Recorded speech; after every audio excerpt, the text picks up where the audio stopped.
for local news. KIRO Newsradio, KIRO FM, and HD1, Tacoma, Seattle, Northwest News. ABC News, I'm Sherry Preston. The death toll in the Grand Canyon flooding has now risen to 2 people, and with more than a dozen still missing, rescuers are searching for any survivors. ABC's Ginger Z says more rain is in the forecast as well. There's kind of a general risk with all that monsoon moisture throughout Arizona, parts of New Mexico, Colorado, but the focus here on Utah is for 1 inch per hour rainfall rates. You say, well, that doesn't seem that big, but that is huge, especially if it hits a burn scar or it gets into one of those places that's been very dry because the drought has been expanding. This is the first full week of deliberations for the jury in the Lindsay Clancy murder trial. She is accused of intentionally killing her 3 children in 2023. She says she did it while suffering from postpartum psychosis, the jury deciding if she should be held criminally responsible. The jury could begin deliberations today in Dwayne Davis's Las Vegas trial. He is accused of taking part in Tupac Shakur's murder 30 years ago. This is ABC News. Deliberations could begin today in the trial for Dwayne Davis. He is accused of helping to kill Tupac Shakur 30 years ago in Las Vegas. ABC's Alex Stone is there. Today, jurors will hear closing arguments here, and then we'll begin deciding if the only man ever charged in the 1996 murder of Tupac Shakur should be convicted or is not guilty. The trial was expected to last a month or longer, but testimony took less than 2 weeks. Prosecutors say jurors should convict Dwayne Davis based on years of claiming to police in a book and interviews that he was involved in Shakur's murder. But his defense team says he was lying to sell books, and without firm physical evidence, a jury must find him not guilty. Alex Stone, ABC News, at the Clark County Courthouse in Las Vegas. Dolly Parton's not done yet. My coat of many colors. Her estate has announced that Dolly Fest, a 2-day festival in honor of her, will be held in Nashville and London next year. I'm Sherry Preston, ABC News. About 50,000 students could be kept out of class starting Wednesday if the district and the union can't reach a deal by tomorrow.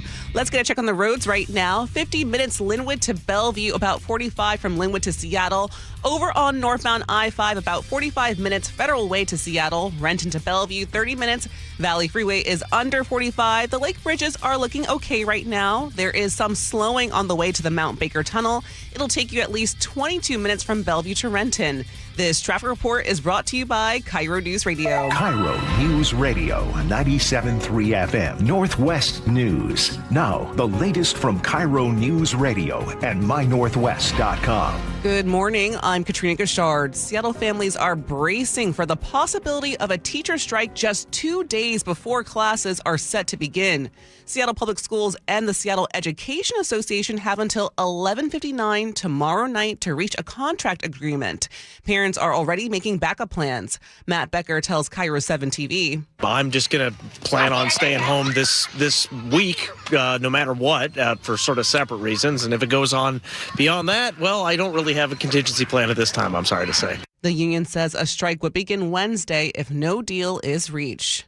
Students in the North Shore School District are set to start school on time after teachers approved a new contract. The North Shore Education Association says certified educators ratified the 2-year deal with nearly 84% support.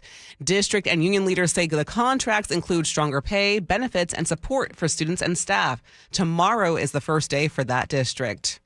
Questions remain after bounty hunters fired non-lethal rounds while trying to stop a suspect near Seattle's Sandal Park.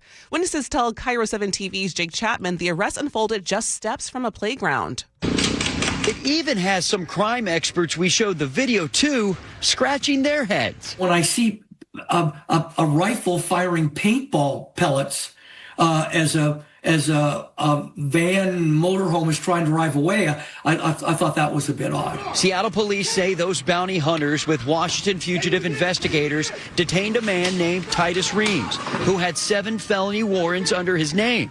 Reams was booked in the Pierce County Jail for organized theft and drug possession charges that date back to 2021. A 16-year-old tennis star from Redmond has already earned $140,000 at the U.S. Open, and she has not even played a main draw match yet.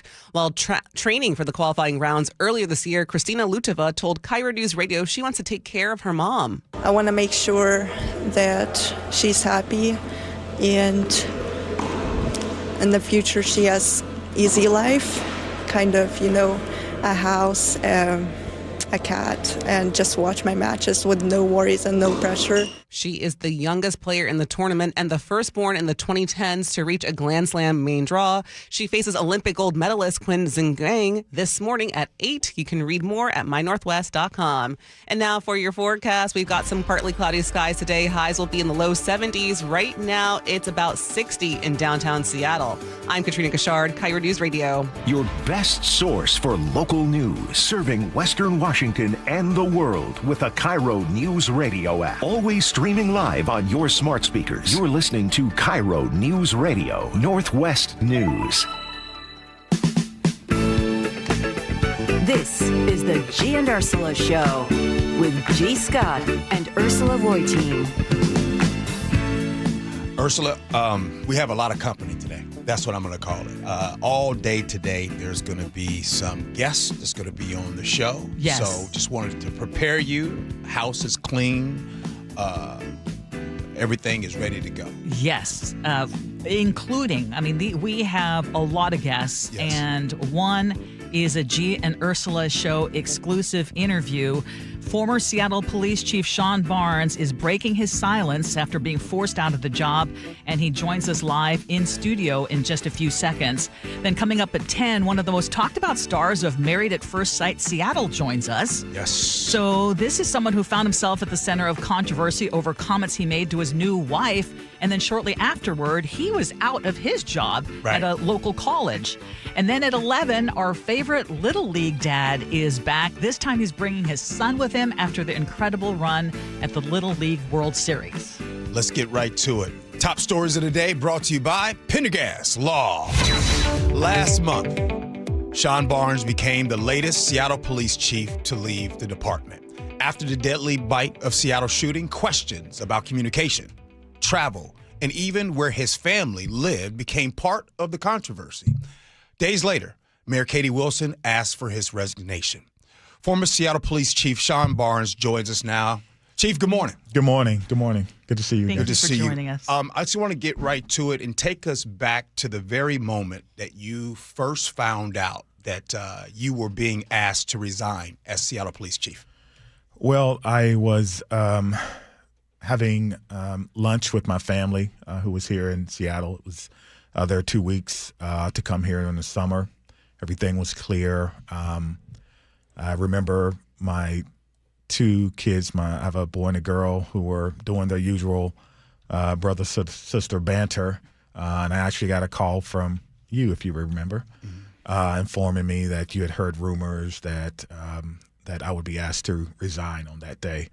That's not uncommon. I've received calls like that almost every day since the changeover in mayor administrations. But nevertheless, we had a vigil planned that I was going to plan to attend earlier that day, along with some media that got canceled. I was in the office with staff, and I just received a call to be in the mayor's office at 6 p.m. So then I turned my attention to my family and to my wife, and we had prepared for that inevitability since last November. You keep bringing up that you had been hearing rumors in the past. Did you see this coming?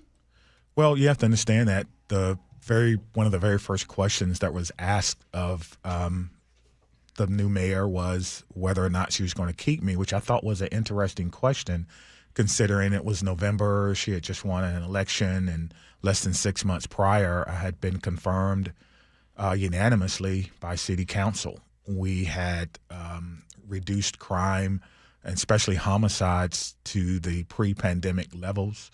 We had an 80% clearance on homicide, something that the community was demanding, something that cannot happen without community trust. The year prior to me getting here, our clearance rates was 45%. I felt like we were going in the right direction, yet for some reason, the number one question she was receiving was whether or not she was going to keep me. And I felt like that was an odd question, considering we were doing the things that our community had asked us to do. So when you did have your meeting with the mayor, did she give you any specific reasons, or were you told that she simply had lost confidence in you? No, we, again, I told you that my wife and I had prepared not only emotionally, but legally.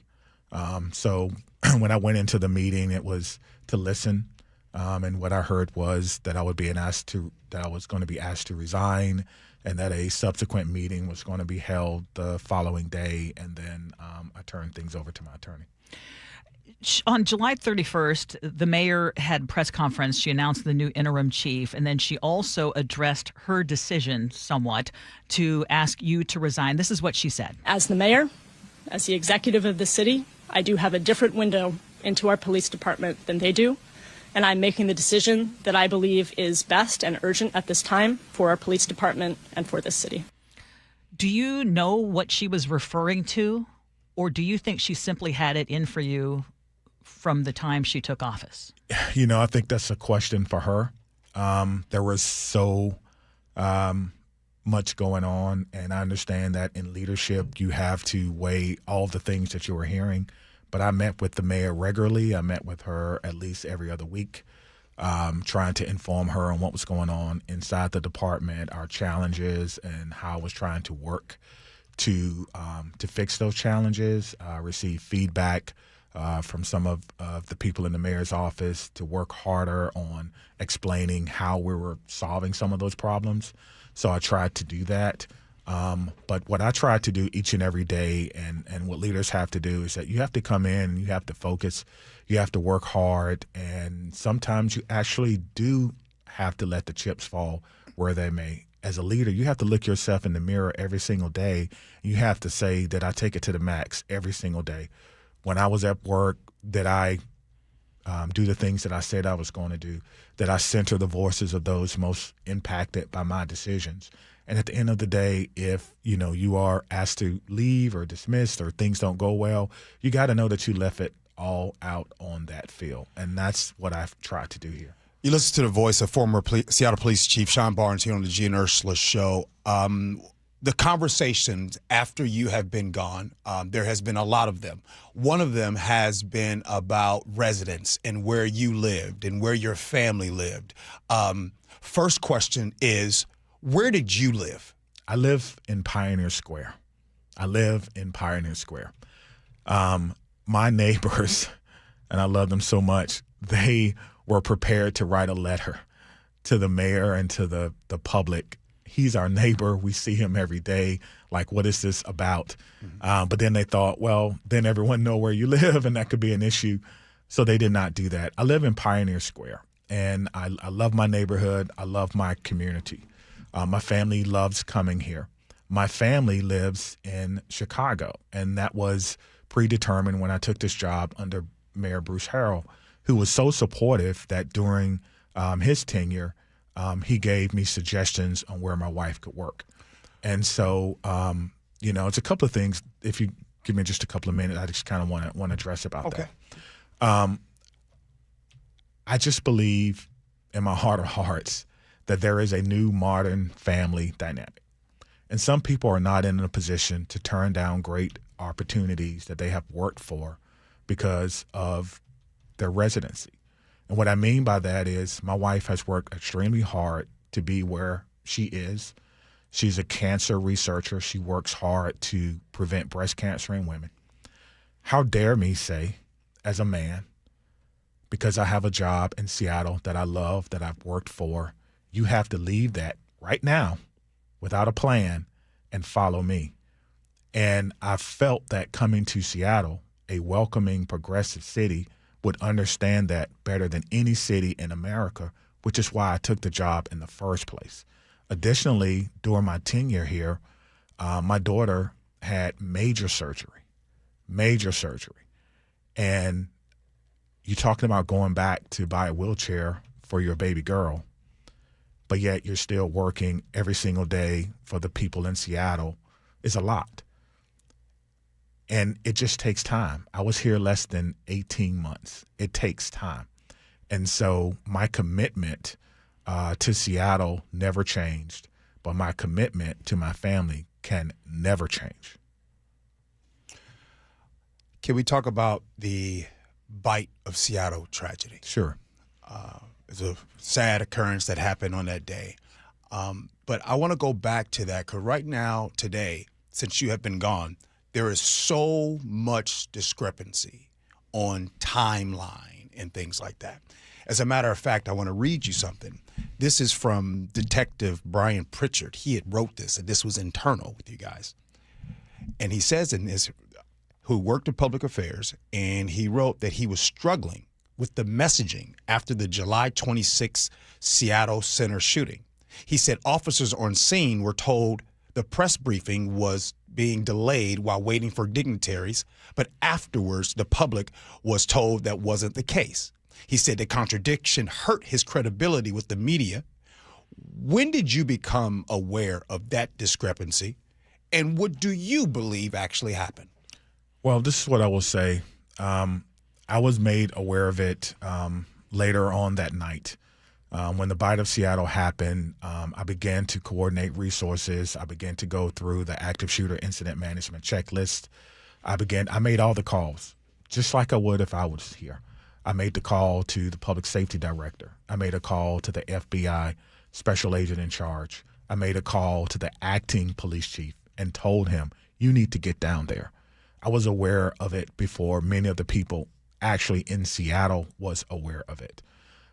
I scheduled a Teams meeting, which is the same thing I would have done if I had been here. We would have had what's called an incident command center. And there's a checklist that you go through. I went through that with them. When I got on the call, I said, hey, guys, I'm going to ask you some questions. This is not a discussion. I just need to know the answers. I went through that. From that, I formulated a narrative so that I could inform the elected officials. That would have been called the Emergency Operations Center. It's different from the Incident Command, people with boots on the ground. That's the Zoom meeting that you probably have heard about where the mayor was on there and other people were on there. And then I gave them that. My interpretation or my understanding was that the press conferences were ongoing because I had already went through the checklist. I do understand that we were still searching for a potential another subject near IMAX, and so I did understand that. But it was my interpretation that things were already progressing. I know that Brian is a seasoned public information officer. I think that the Officer of Inspector General will be conducting an investigation. I know her to be very thorough and to be very unbiased. And whatever happened, I think we should wait for the findings of that before we speculate. But I can tell you that I did not, under any circumstances, tell anyone to delay a press conference. If you've seen me work on officer-involved shootings and things, I've been admonished by the independent investigators from time to time, hey, Chief, you're talking too much. So I've never turned down an opportunity to inform the public. So I want to just follow up on that because the officers on the ground responded quickly and Yes. did a great job. But it was nearly 5 hours before there was any kind of major update. Looking back at that, whose fault was that? I mean, that's going to be determined by the independent report. I do think that if, what the public wants to hear is that, hey, whoever we may be, made a mistake. We should have informed you. There was a lot going on. There was miscommunication, whatever the case may be, and then you move forward. Leadership, especially in public safety, is not a straight line. The community knows you're going to make mistakes. They know you're going to do things well, but you have to be able to continue on the course. We had 6 weeks here of FIFA where they said our city was one of the best cities for safety and for FIFA with no incidents, and everything was okay. Then we have a tragedy like the bite of Seattle. We can't fall apart. That's when you come together. That's when your leadership shows up. That's when you stick together. You admit mistakes. You do after actions. You say, we're going to make sure that this never happens again. And that's, I think, what people expect from leadership in a city, a major city like Seattle or any other major city. There's been speculation, and I know that you've heard it, that the news conference was delayed so that the governor and Congresswoman Pramila Jayapal could all be present along with the mayor, that they were the dignitaries that they were waiting for. Can you confirm that? I can't confirm that. I don't know. But what I do know is if that was the case, then just tell the community, hey, there was miscommunication or we were expecting them to be there. I don't know what the case may be. But what people want from leadership is accountability and to be able to say, I made a mistake. I've done it several times. Listen, as police chief, if you're not making mistakes, you're not trying. I make mistakes throughout the course. I've been a police officer for 27 years, a police chief for 7 years. Sometimes I make a mistake a day, but I grow from it, I learn from it, and I try to move forward, and I take accountability for that. And I think that's what the community really wants from us. Chief, I want to talk about vacations. Sure. I want to talk about your time off. That has been a huge topic that has been happening. Sure.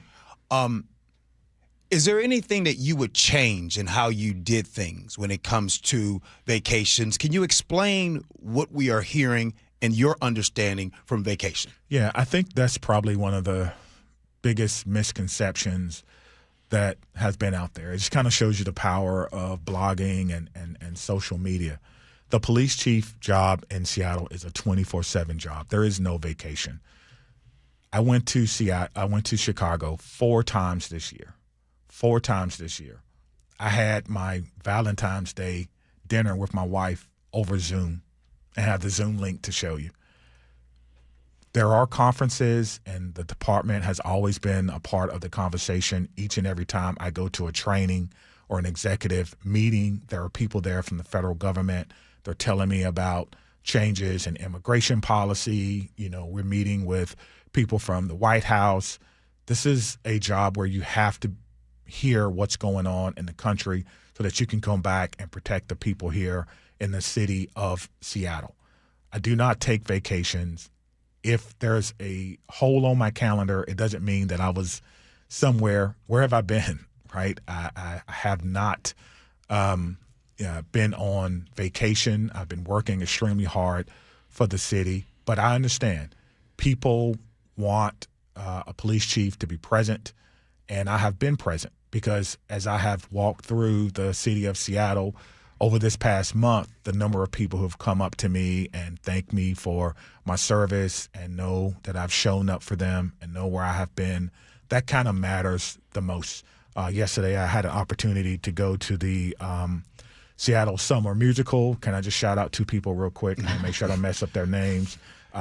Isaiah Anderson Jr. and Michelle Lang Raymond, who put on that musical, gave me a big shout out for meeting with their group of kids earlier this year. That's what I know I'll be remembered for is the number of people who I have helped.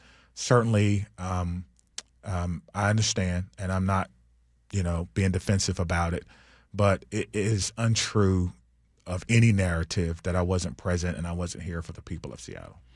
You were listening to former Seattle Police Chief Sean Barnes. I've got to ask you a question because the Pierce County Sheriff Keith Swank posted something, and he alleged that you wanted to fight him and that interim Seattle Police Chief Andre Sales personally delivered that message at a law enforcement graduation.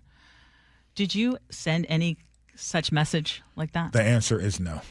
It's no, and I can even dignify that with an explanation because there is no explanation. The answer is no. This past month have been probably one of the most difficult, I think, of my career, maybe even my life, to be honest with you. But what I do know is you have to be true to yourself. You have to know who you are, and you have to surround yourself with people who truly know your character, know your integrity, and know who you are and what you bring to the table. The number of people that I have been able to help and influence in my life has been amazing. To people who are police chiefs now around the country. One of my mentees, just got her first chief's job. This is what I want to be remembered for. And again, the road to success is long, and there's hills and peaks and valleys, but you got to stay true to yourself. You got to keep moving forward, and you have to try to ignore the noise. Chief? Actually, if I could just follow up real quick, because I want to make sure. So basically, then the answer Sheriff is no. Keith Swank fabricated that story. I do not know him. I do not know him. The answer is no.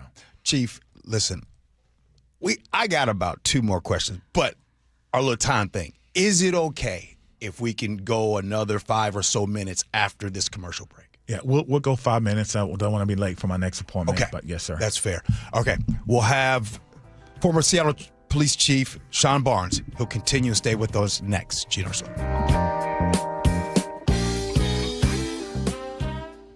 KIRO News Radio, where you hear the John Curley Show, 3 to 7. The media's in the passenger seat. The government's driving the bus. Problem is, I don't know how the government gets people's trust back, and I don't know how the media gets the trust back as well. We've become a low-trust society. I don't know if we're as bad as the former USSR or Russia is now. Truth is whatever anybody pays it to be, and somebody wants to believe it for whatever reason somebody wants to believe it. Watch live or later on the John Curley Show's YouTube channel. Hi, I'm Chuck McDowell, the timeshare cancellation guy and founder of Wesley Financial Group, and I want to set the record straight. I am not an attorney. I've never wanted to be an attorney, and the truth is I really don't even like attorneys. If I sound like an attorney, I'll apologize. But what I've learned in my 15 years in the timeshare cancellation business is you don't need to be an attorney to get folks out of their timeshare. After 15 years and over 50,000 cancellations, I can tell you with confidence, we know how to get you out of your timeshare. Call us today and we'll send you our timeshare exit guide absolutely free with all your options for cancellation. Attorneys, this was meant to be funny, so please don't sue me, especially my friend Kenneth from Black River Falls, Wisconsin. Call now for your free timeshare exit info kit. 800-646-5959. That's 800-646-5959. 800-646-5959. This message comes from Viking, committed to exploring the world in comfort. Journey through the heart of Europe on an elegant Viking longship with thoughtful service, destination-focused dining, and cultural enrichment on board and on shore. With small ships that bring travelers closer to the destination, there's more time to explore, and every Viking voyage is all-inclusive, with no children and no casinos. Discover more at Viking.com. Cozy season is ahead, and you'll be spending way more time inside. Is your home ready? Don't worry. With Wayfair, you can upgrade your space without breaking the bank. Score up to 70% off during their Labor Day clearance on furniture, area rugs, mattresses, and more. Plus, surprise flash deals you can't miss. Whether it's one room or the whole house, Wayfair has pieces for every style and budget. Shop Wayfair's Labor Day clearance now through September 7th at wayfair.com. Wayfair, every style, every home. As kids go back to school, AAA Washington reminds you to zone in and slow down when driving in school zones. In recent studies, 71% of drivers were observed speeding through school zones, and 31% admitted to using their phone while driving through school zones. Please keep your eyes off your phone, pay attention to your speed, and focus on students, signage, and AAA school safety patrollers. If we all zone in and slow down, everyone can get to and from school safely. Life, liberty, and the pursuit of happiness. Those words weren't written for history books. They were written for you. But it's hard to pursue happiness when aging is part of everyday life. John Curley here. Longevity Medical Clinic was created to help people with overall wellness and longevity, including diabetes management, heart health, weight management, inflammation reduction, nutrition, cognitive health, hormone therapy, and more. I can tell you from personal experience, being a patient for 17 years, I have a richer, fuller life, and I'm better able to pursue my own happiness. As America celebrates 250 years of independence, give yourself the chance to reclaim yours. Independence from aging. Take control of your health before small issues become big problems. Experience a smarter, proactive approach to aging, backed by decades of experience with longevity. Do what I did and feel like yourself again. Get your free health analysis at Longevity Medical Clinic. Find out how at lmclinic.com. Hey, it's Jason Rantz here again with Greg Nunn from Nunn Better Tax Resolution. Greg, there are some folks getting CP 504 notices. This is not something that should be ignored. You need a professional. When you receive a CP 504 notice, alarm bells need to go off. And as much as you just want to push that envelope aside, because they know it's not going to be good. And it's not a very good notice to get, because it means the IRS is really coming down on you hard.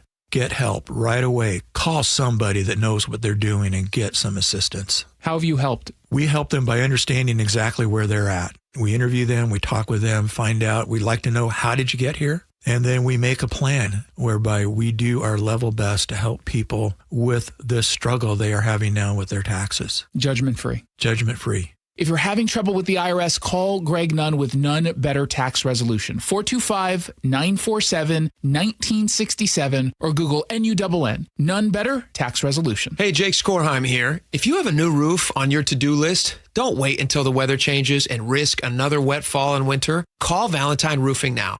With Valentine's priority scheduling, your roofing project can get started in as little as 3 weeks. Plus, with approved financing, there's no money down and you don't pay until your roof is complete. So don't wait for the first leak. Call 206 Roofing today to get started within 3 weeks. That's 206 Roofing. And remember, when you see the red Valentine van, you know your home is in good hands. Guys, your testosterone level impacts your energy, drive, weight, hair loss, and even ED. Revive Men's Health Seattle will check your T level for free. For your free T level check, exam, and consultation, call 206-529-1111 or visit revivemenshealth.com. KIRO News Radio 97.3 FM Northwest News. Now, the latest from KIRO News Radio and mynorthwest.com. Good morning. I'm Katrina Gashard. 2 people have now been confirmed dead after major flash flooding at the Grand Canyon over the weekend. More than a dozen people are still unaccounted for. ABC's Melissa Adden at the Grand Canyon. Where we are, it is miles away down in that Bright Angel Phantom Ranch area where this dangerous flash flooding happened, and there is no cell service. It is very hard to get a hold of people, so unless you have a satellite phone, it is very difficult for campers or hikers to get word that they are okay. Here in Washington, police are investigating a shooting in West Seattle that left a 21-year-old man seriously injured. Officers found the victim shot in the arm and leg late last night along Southwest Holden Street. Investigators say he was walking through an alley with a relative when someone in a light-colored car opened fire. The man was taken to Harborview in serious but stable condition. Students in the Bethel School District are walking into a brand new high school today. Principal Christy Rodriguez tells KIRO 7 TV. So we have a state-of-the-art facility compared to what we've had in our last building. So I'm so excited for our students and the community that will be here in this space. The long-awaited new Bethel High School in Graham replaces the aging campus that opened in 1952. The new 2-story school features an updated STEM lab, career and technical education space, a performing arts center, and room for up to 1,800 students. District leaders say the project was nearly 2 decades in the making. A nationwide rice recall now includes Washington State. The FDA says certain packages of Lundberg Family Farms white jasmine rice may contain foreign materials and could still be in consumers' homes, even though the product was removed from store shelves months ago. Shoppers should check for Best By dates of February 1st or 2nd, 2027. No illnesses or injuries have been reported. Now to your KIRO News Radio real-time traffic. About 45 minutes Linwood to Bellevue, 40 Linwood to Seattle. Over on northbound I-5, it's about 40 minutes from Federal Way to Seattle. This traffic report is brought to you by Global Credit Union. Global Credit Union, where members enjoy no-fee accounts and early payday with direct deposit. Learn more at globalcu.org. For your forecast on this Monday morning, we've got some partly cloudy skies. Highs today will be in the low 70s. Right now, it's about 60 in downtown Seattle. I'm Katrina Gashard, KIRO News Radio. Your best source for local news. You're listening to KIRO News Radio, Northwest News. Welcome back to the Gee and Ursula Show. We are continuing our exclusive interview with former Seattle Police Chief Sean Barnes. Chief, what are you most proud of? What accomplishment during your time here in Seattle are you most proud of?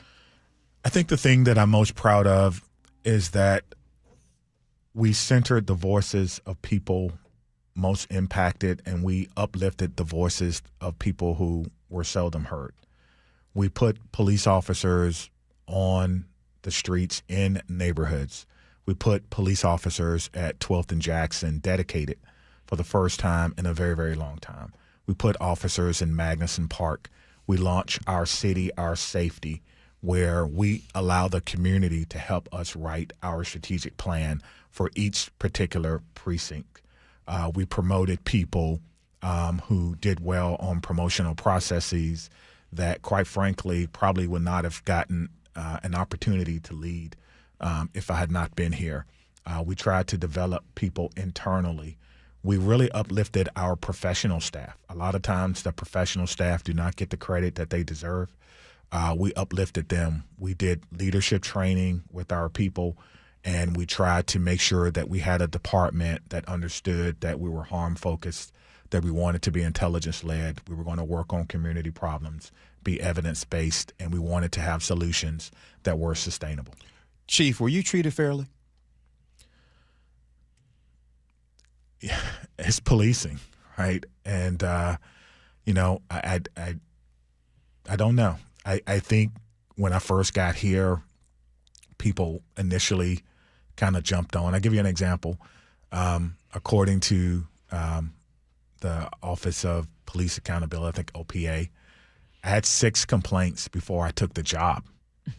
I wasn't even here yet. I was still in Madison, Wisconsin, and 6 people complained on me, and I had not even come here yet. So, but you know, being a leader really isn't about being fair. You have to focus on what is the mission of the day, what are we trying to do, and then you have to worry about, are you doing everything in your power to empower other people to get the job done? And you know, if you're waiting for something to be fair, you probably need to go to the state fair. But other than that, it's probably not going to happen. There will be a permanent police chief here soon. I mean, there's been a lot of police chiefs here in Seattle. What would former Seattle Police Chief Sean Barnes say to the next police chief that will accept this job here in Seattle?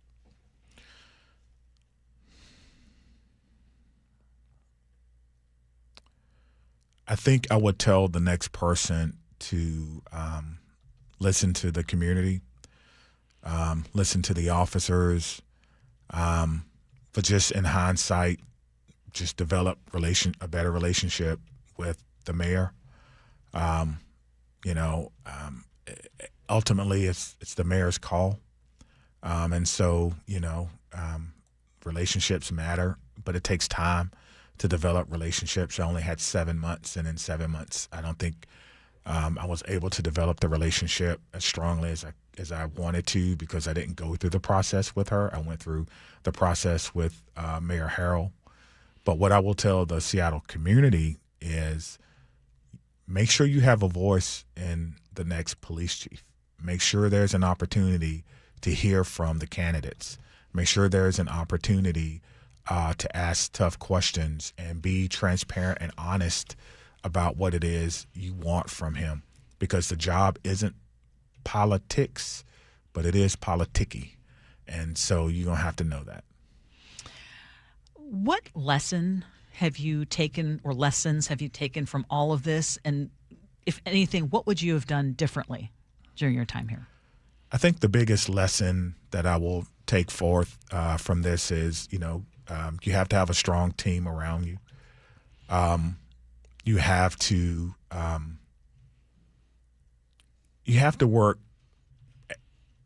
work really hard at establishing relationships with the people who do not see your vision.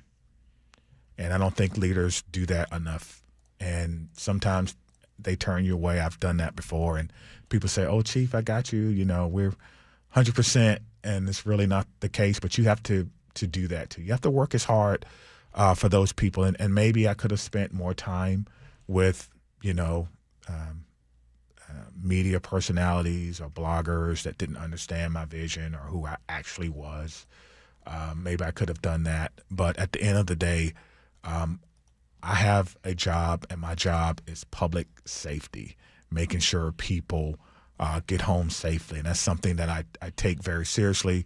It's something that you internalize. You know, for the last 7 years of my life, every time someone loses their life in a city, you get a phone call about it.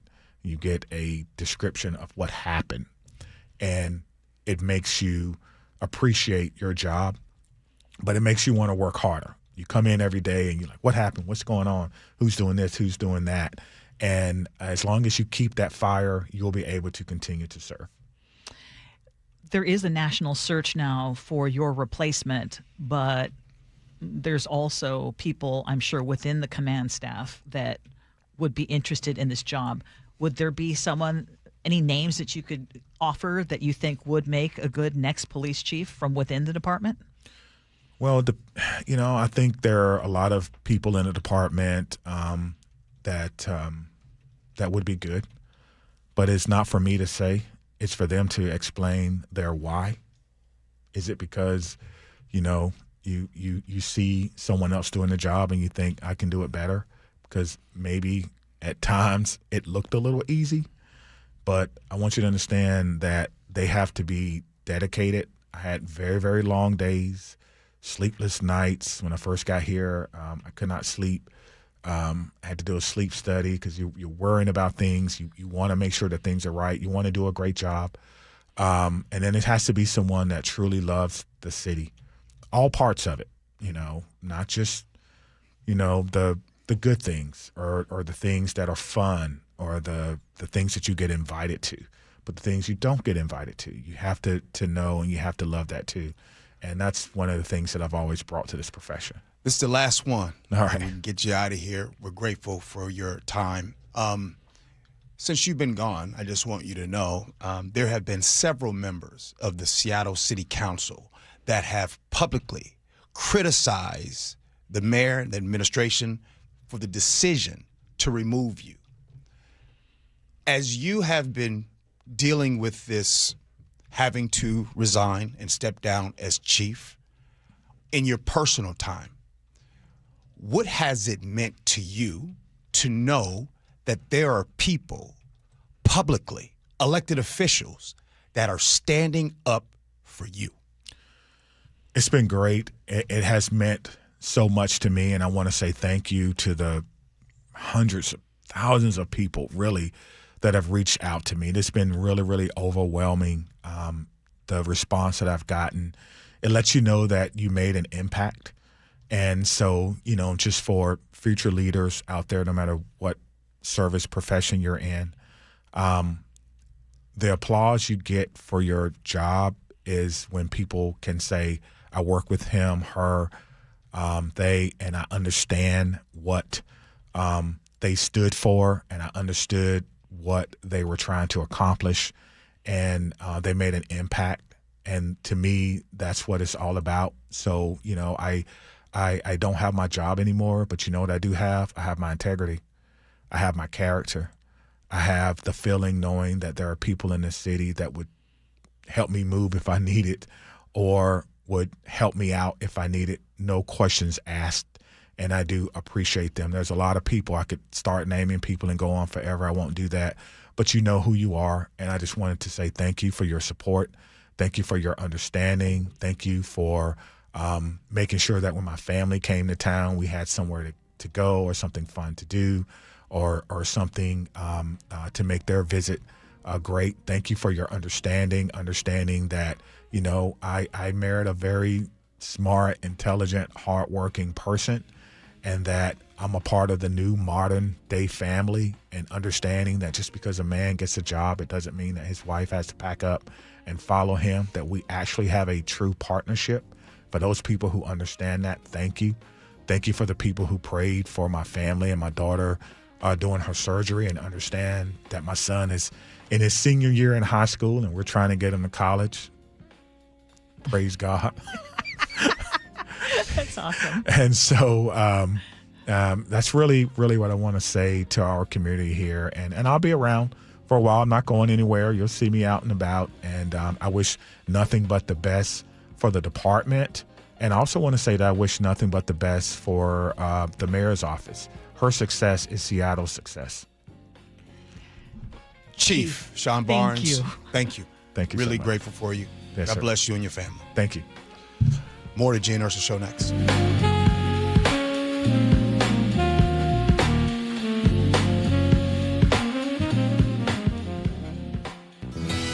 At Carrier, we know that a comfortable home is a happy one. Whether it's with innovative breakthroughs in heating and cooling efficiency, or with different ways to control your home's temperature and air quality, we are always imagining new ways to make your home totally comfortable. Turn to the experts and let your local Carrier heating and cooling dealer improve your home's comfort and efficiency. Visit CarrierNorthwest.com to find an expert near you. Carrier, turn to the experts. zone, AutoZone. Welcome to AutoZone. What are you working on today? Truck started slow. Battery might be toast. Slow starts are the first sign of heat damage to your battery. We'll test it, no charge. Thanks. And if it is dead? We'll set you up with a new, fully warranted battery, some up to 5 years, and we'll recycle the old one. Thanks for the rundown.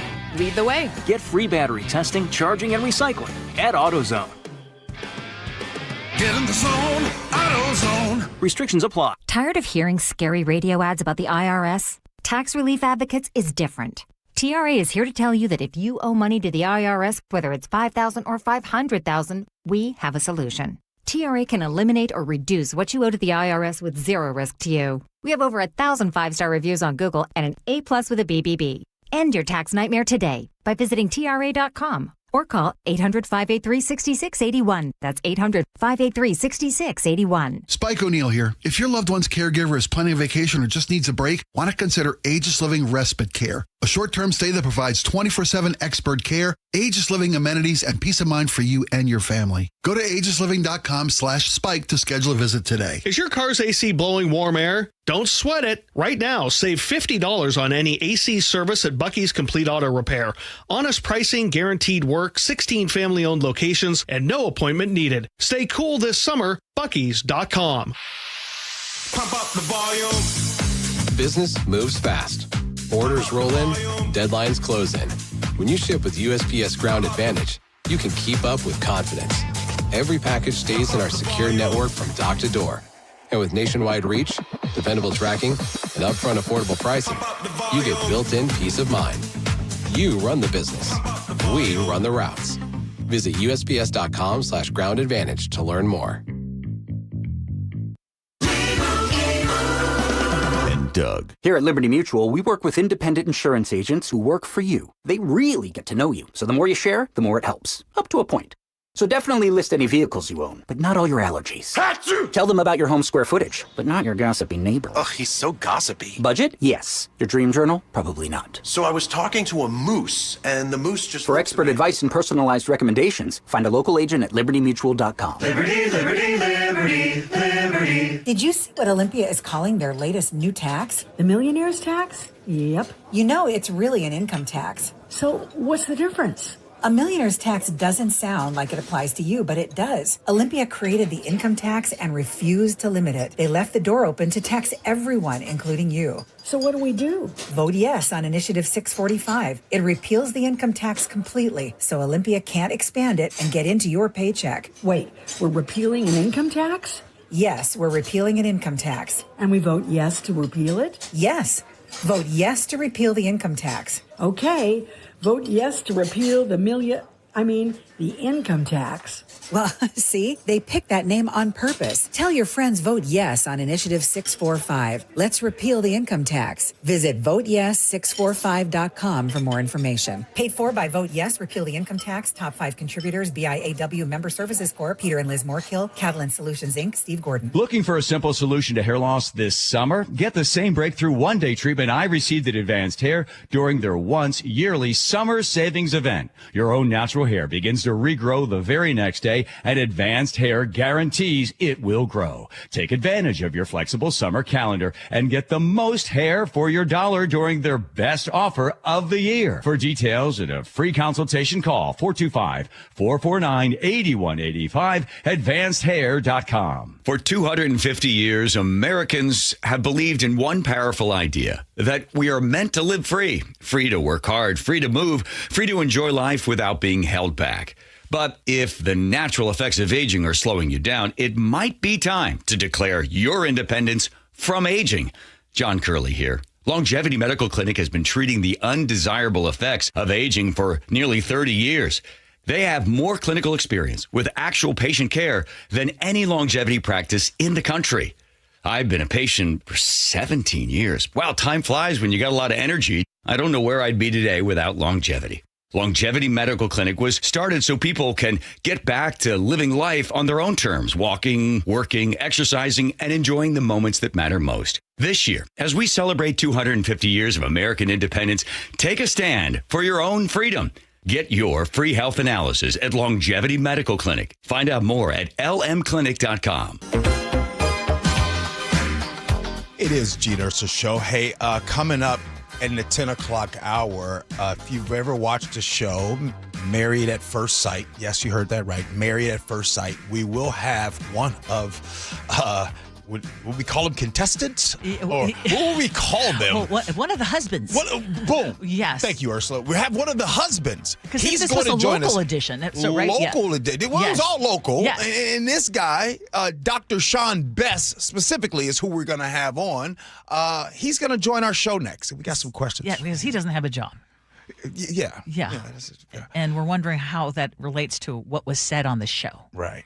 And we'll also have some of our top stories. Yes, we will. Ursula, your thoughts. We just had former Seattle Police Chief Sean Barnes in here. I want to get your takeaway, my friend. A couple of things really stood out. One is he was given any and every opportunity to express bitterness, express anger, express, say all sorts of things about the mayor and her decision.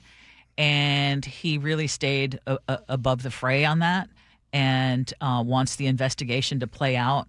And that was very telling. Another thing that stood out to me was when you asked him, were you treated fairly? And there was this long pause. And then he said, and in fact, Mike in Portland pointed it out too. And he said, it's policing, which, wow. Yeah. If, we, I think, have a lot of preconceived notions about law enforcement. And then for a former Seattle police chief to say, as a police chief, I don't necessarily expect to be treated fairly unless I go to the state fair. Right. I think, Ursula, what stood out to me, I had to say my one takeaway is a discussion that I would love for us to continue to have about the 2026 family. Mm-hmm. And first, he had the job for, I believe, was it 17 months or something like that. And the conversation is, well, he didn't live here. His family didn't live here. And we asked him, hey, why didn't you move your family here? And his response was, well, he talked about his daughter had major surgery. Mm-hmm. He talked about his wife is a cancer researcher. He talked about the fact that his family's there and he's here. He lives here, lived in Pioneer Square, right? He lived in this area. And so today's women, if you will, respectfully, don't just pick up and leave and go anywhere. Right now, I said this to him off the air. My co-host is a woman. Our top boss here at this station is a woman. Women are in the workforce actually gaining careers. They just can't up and move. And if we talk about the history of Seattle police chiefs, I'll ask, what's the tenure for the average police chief here in Seattle lately? So it's a couple years, and guess what? He didn't make it to the 2-year mark. Mm-hmm. And so my takeaway is, while everybody's saying, well, why didn't he live here? Let's really have that discussion about not all women can just pick up and just leave their careers to come out here. He only had 7 months with the current mayor to figure out and make that decision. So I'm glad he answered that one. The other thing that stood out, too, is that he went through great pains to say, he was Mayor Harrell's choice. Yes. And if he could do it again, if I could read between the lines, he would have worked on having a better relationship with the mayor. But it sounded like she may have had it in for him anyway in the first place, because even before she took office, there were questions about whether he would be kept. We asked that question on the show. Right. It was because so often a new mayor comes in, they bring in a whole new crew. Right. And she did choose to keep him. So I would love to hear from people who listened to that interview. So far, without exception, everyone is saying, I wish he were still the chief. Right. I want to give him also a shout out how at the very end, he wished the mayor success. That's a class act. Class act. So, hey, thank you for listening to the show. Hey, coming up next, Married at First Sight. I'll ask you, would you do that? Would you get married to someone right there on the spot? where our next guest, he's one of the husbands from that show, Married at First Sight, Dr. Sean Best. He joins us next. Gee and Ursula.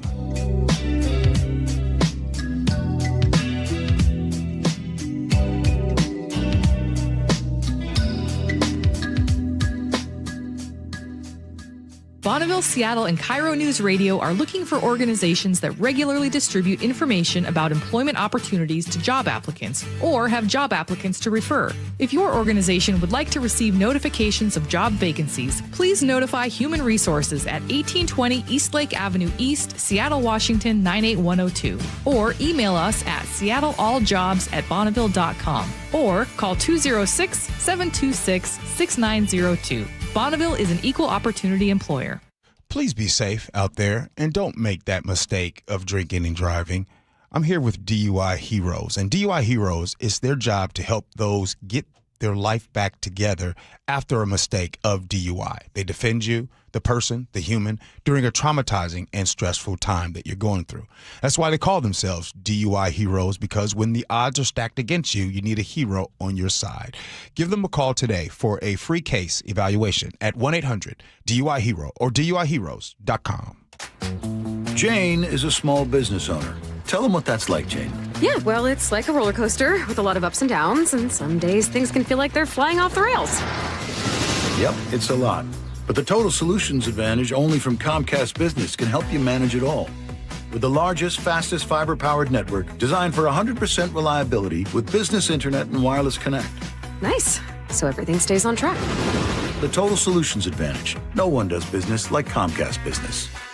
The more solutions you add, the more you save. Get started today with a qualifying internet package for as low as $60 a month when you add an advanced solution.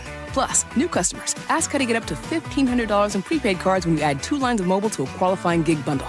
Don't wait. Call today. Limited time offer. Restrictions apply. New customers only. 1-year agreement, paperless billing, and automatic payments with bank account required. $60 offer requires 300 meg internet, security edge, and additional qualifying service. Equipment, taxes, and fees extra. Prepaid card offers end 9/13/2026.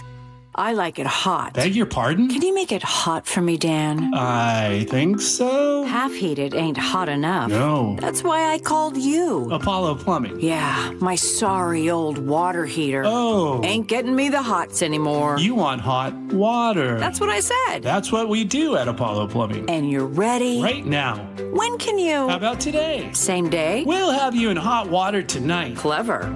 How about an upgrade? A tankless water heater would mean endless hot water. Now you're cooking. That's just for starters. Starters? How about we make it a worry-free water heater? Worry-free? Wrenchie's worry-free warranty. Which covers? Repairs, service, all included. And when it wears out? Apollo replaces it. No extra charge? Nothing. Nil? Nada. As an Apollo A-list member, you're covered. And payments? To fit your budget with approved credit, of course. And I'm hot again. Worry-free. That's for me. We're on our way. Thanks for making it hot. We're ApolloPlumbing.com. Every year, 4.5 million young adults between the ages of 18 and 24 visit the ER. It's every parent's nightmare. Umergency gives you all the tools you need to quickly and effectively manage your family's emergency. Umergency provides instant access to vital resources, customized to your student's campus and local community, digital consent form, and built-in urgent alert button. Umergency gives you peace of mind when you need it most. Download your Umergency app now. Man, I love this place. I've been surfing here since I was a kid. Now, seeing my grandson out on the water, it means everything to me. Watching him and taking in the blue waves, the sea breeze, the blurry horizon. If you have geographic atrophy, or GA, subtle changes in vision could mean it's progressing toward irreversible vision loss. Izervay is proven to slow GA progression and could help preserve your vision for longer, so you may keep seeing the world around you. Izervay, or avacincaptad pegol, is an eye injection. Don't take it if you have an infection or active swelling in or around your eye. Izervay can cause eye infection, retinal detachment, or increased risk of wet AMD. Izervay may cause blood in the white of the eye, blurred vision, or a temporary increase in eye pressure. Do not drive or use machinery until vision has recovered after an eye injection or exam. Ask your retina specialist how you can slow your GA with Izervay. To learn more, call 1-855-IZERVAY or go to izervay.com. Paid for by Astellas Pharma. Guys, your testosterone level impacts your energy, drive, weight, hair loss, and even ED. Revive Men's Health Seattle will check your T level for free. For your free T level check, exam, and consultation, call 206-529-1111 or visit revivemenshealth.com. Join in on the conversation by sending a text to 888-973-5476. That's 888-973-KIRO. Your best source for local news. KIRO News Radio, KIRO FM, and HD1, Tacoma, Seattle, Northwest News. ABC News, I'm Chuck Sievertson. 2 bodies are recovered with over a dozen people missing in the Grand Canyon flooding, happening while groups were camping inside.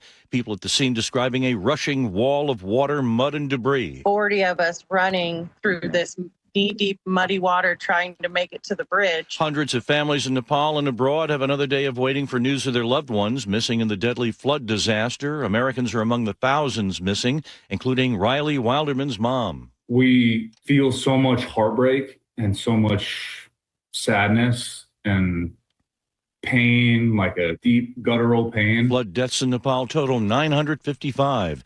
The U.S. and Iran trading missile attacks with oil tanker traffic through the Strait of Hormuz still greatly reduced. Football great or soccer to you, Lionel Messi says he's retiring from playing for Argentina. He's 39. This is ABC News. One of the best tennis players ever is out in the first round at the U.S. Open.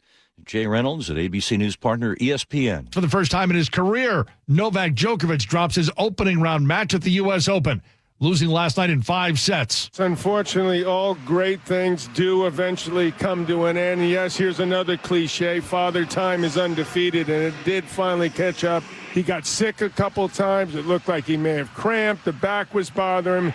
It all went south in the end. ESPN's John McEnroe. Djokovic now 19-1 in opening round matches at the U.S. Open. Venus Williams also out in the first round. She lost in straight sets to American Sophia Kenin. But Venus isn't out of the tournament. She'll play doubles with sister Serena. An international manhunt underway after thieves took off with a 200-carat diamond necklace from a museum in Austria. They smashed a glass display case with a hammer before running off. Chuck Sievertson, ABC News. The clock is ticking for Seattle Public Schools and the Teachers Union. But first, KIRO Newsradio real-time traffic. It'll take you at least 45 minutes Linwood to Bellevue, 40 Linwood to Seattle. Over on northbound I-5, 40 minutes Federal Way to Seattle. Renton to Bellevue, about 30 minutes. Valley Freeway is still under 45 right now. This traffic report is brought to you by Bucky's Complete Auto Care. Is your car's AC blowing warm air? Don't sweat it. Save $50 on any AC service at Bucky's. 16 family-owned locations. No appointment needed. Bucky's.com. KIRO News Radio, 97.3 FM, Northwest News. Now, the latest from KIRO News Radio and mynorthwest.com. Good morning. I'm Katrina Gashard. Thousands of Seattle families are waiting to see whether school will start on time this week. We need to get this done. Contract talks between Seattle Public Schools and the Seattle Education Association have broken down over the weekend. Heather Barker is a teacher at Stanislaus Elementary. It's really time that the district steps up and does what's best for our kids and our families. And I'm really hopeful. But we have a lot of work to do. Major sticking points continue to be special education support, wages, class, and caseload sizes. The union says a strike would begin Wednesday if no deal is reached. A contract agreement has ended months of negotiations between North Shore School District and its teachers union. North Shore educators approved a new 2-year contract that district leaders say provide more competitive compensation, improved benefits, and investments in classroom learning conditions. Tomorrow is the first day of school for North Shore. The first day of school over in Redmond comes with a major change for students this morning. Personal devices stay out of sight. KIRO 7 TV's Brooke Griffin reports. Nobody, all the way across the board, can have cell phones, laptops, any sort of personal technology while on any sort of campus. Now, Lake Washington district officials say that this is just to cut back distractions on classroom time during the school day. They tell us each student is issued a laptop to use for their classwork, and that's the only device that's allowed. All personal devices will need to be silenced and stored in a designated location during class hours. As wildfires continue to impact communities across Washington, Airbnb.org says it's offering free temporary housing to evacuees and fire survivors. The nonprofit is partnering with Washington 211 to replace qualifying residents in short-term rentals at no cost. Airbnb.org says it's provided nearly 17,000 nights of emergency housing in Washington since 2020 and is now expanding that effort during this year's wildfire crisis. Now for your forecast on this Monday morning, we've got some low clouds covering us right now, but afternoon sunshine is on the way. Cooler temperatures in the low 70s. Right now, it's about 61 in downtown Seattle. I'm Katrina Gashard, KIRO News Radio. Your best source for local news, serving Western Washington and the world with the KIRO Newsradio App. Always streaming live on your smart speakers. You're listening to KIRO News Radio, Northwest News. This is the Gee and Ursula Show with G. Scott and Ursula Reutin. You know, Ursula, after that interview with former Seattle Police Chief Sean Barnes, it seems like we got a lot of folks that are texting in about it. So I feel we should maybe have a discussion about it again at the top of 11. Yes. Maybe involve some of these text messages. Absolutely. So you know how we kind of one big family. They got some things to say, and we want to include that. Let's do it at 11. Absolutely. And if you have something on your mind about that interview and you want to text it in, Muckleshoot Casino and Resort text line is 888-973-5476. That's 888-973-KIRO. What's new at 10? So one of our top stories this morning is that Seattle teachers are now moving closer to a strike, but they are not the only public workers putting pressure on their employers this week. Seattle Public Schools and the union representing about 6,000 teachers and staff are still without contract, and school is supposed to be starting on Wednesday.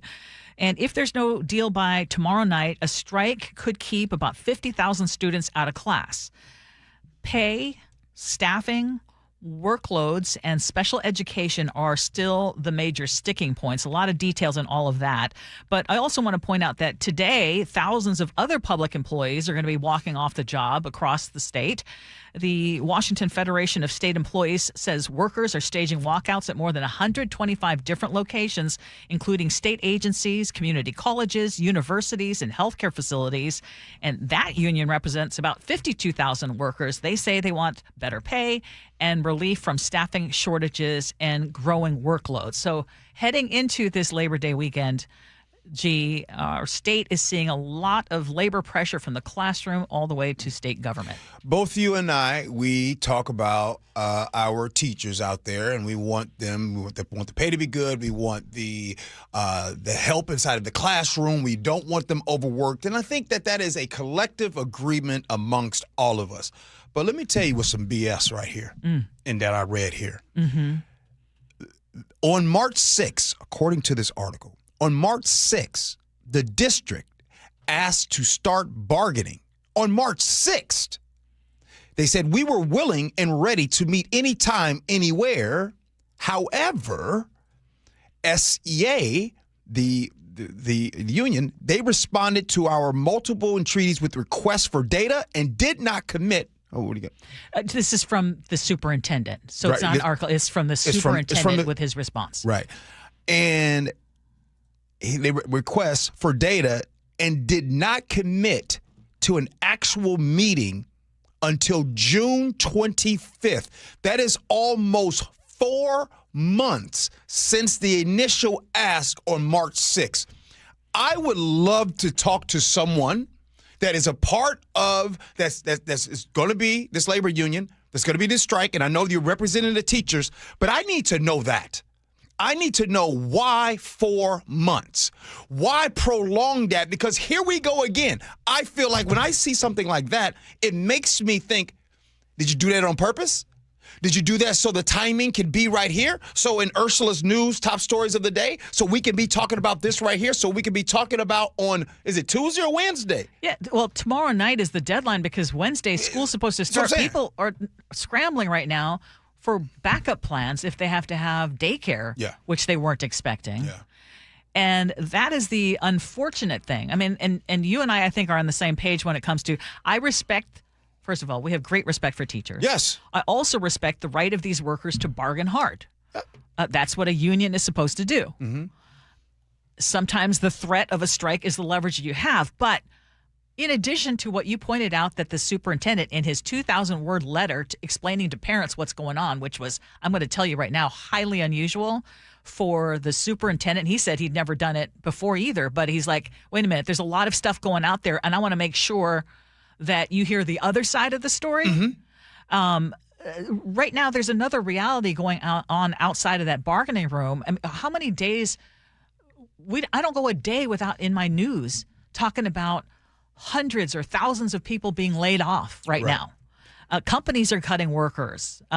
AI is getting rid of positions. Families are worried whether they're going to have a paycheck or not. Never mind, I mean, how big their raise is going to be. Mm-hmm.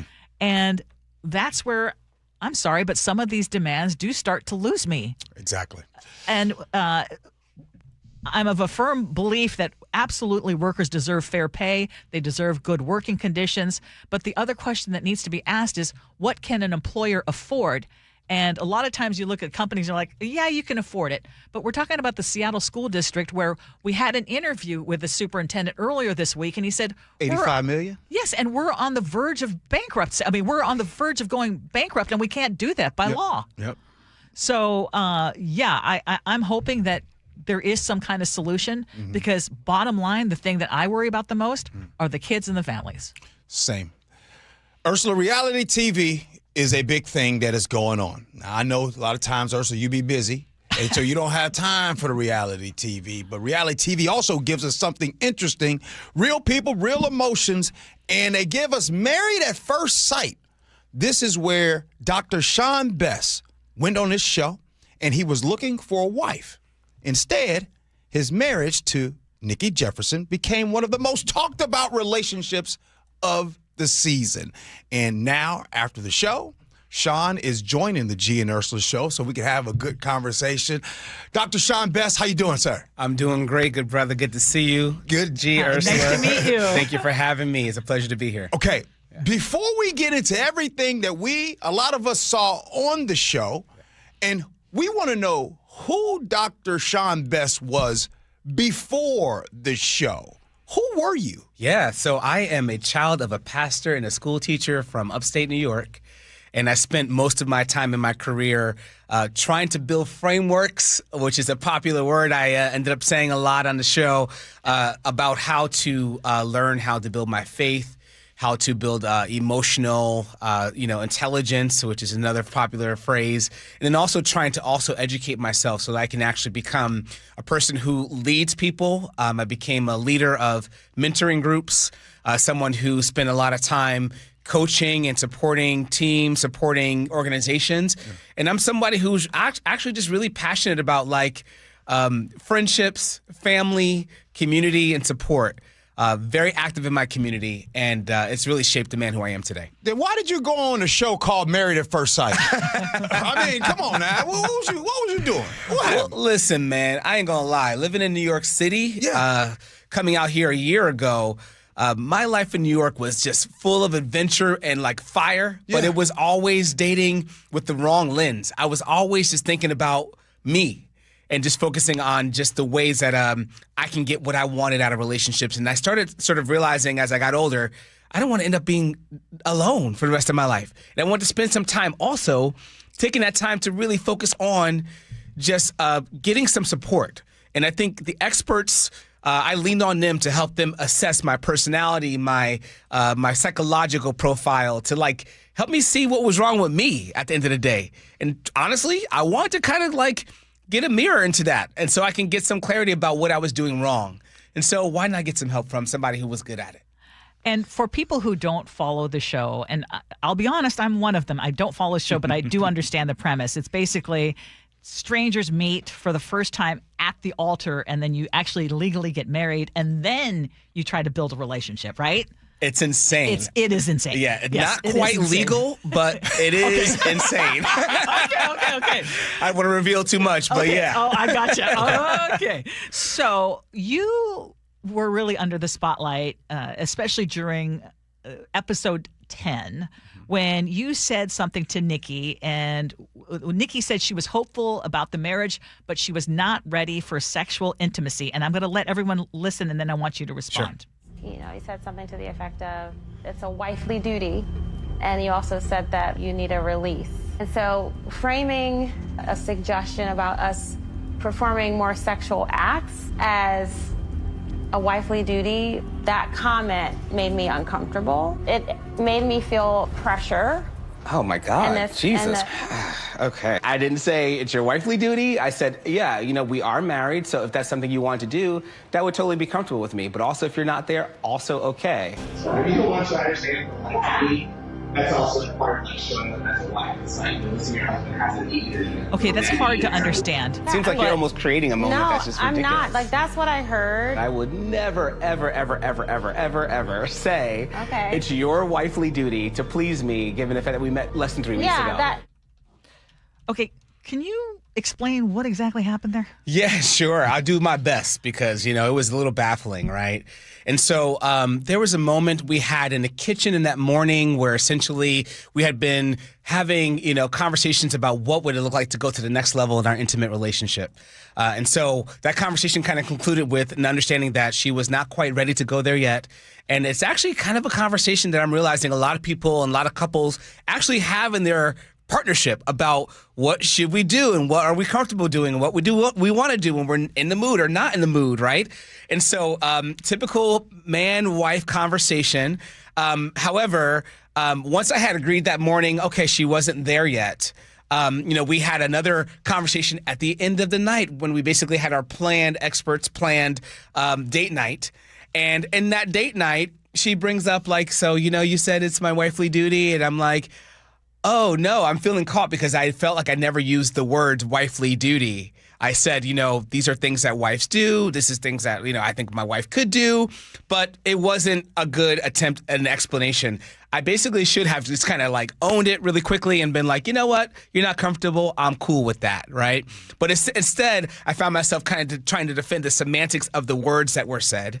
And then that turned into sort of a denial of like what basically that moment might have been, right? So essentially what I wanted to be clear about, which I didn't think I did a great job, was saying that like no woman should ever be pressured to do something more than they want to do, right? It's never up to the husband to say, I need you to do this for me because I'm ready, and that's not a partnership. So I feel like part of that maybe wasn't captured on TV, but also at the same time, I have to take accountability and full responsibility for making sure that I'm not saying words, they're not pressuring my partner into anything. So that's kind of what happened. Does that make sense? Yeah, it does. And just to follow up, you did an Instagram apology and you said you gaslit Nikki and that you were big wrong.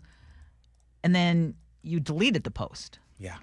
So what were you exactly admitting to? Yeah. So essentially I said the words that I used and were said on TV were what was said.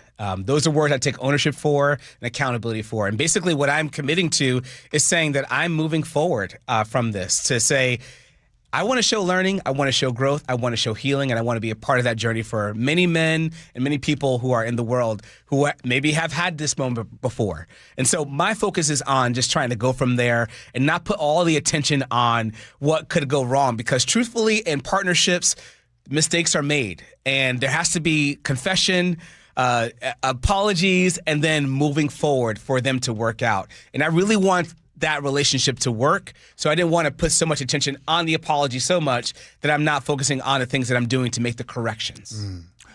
You're listening to the voice of Dr. Sean Bess. He was a husband here on the show. Right?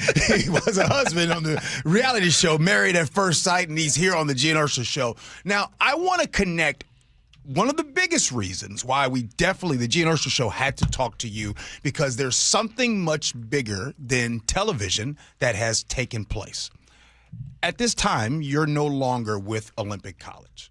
Correct. This college has confirmed your departure, but hasn't publicly said why. What can you tell us about what happened, or if this had anything to do with your show, and maybe the comment that everybody keeps going away with, wifely duties? Great question. I'll be honest with you. I really cannot say why. I cannot say why the departure happened, but I can say that there's no question that, with the amount of attention coming from being on a show like this, I think at some point the show was like the third most watched show in the world at one point in the ratings. I know that comes with a new territory of just attention and press.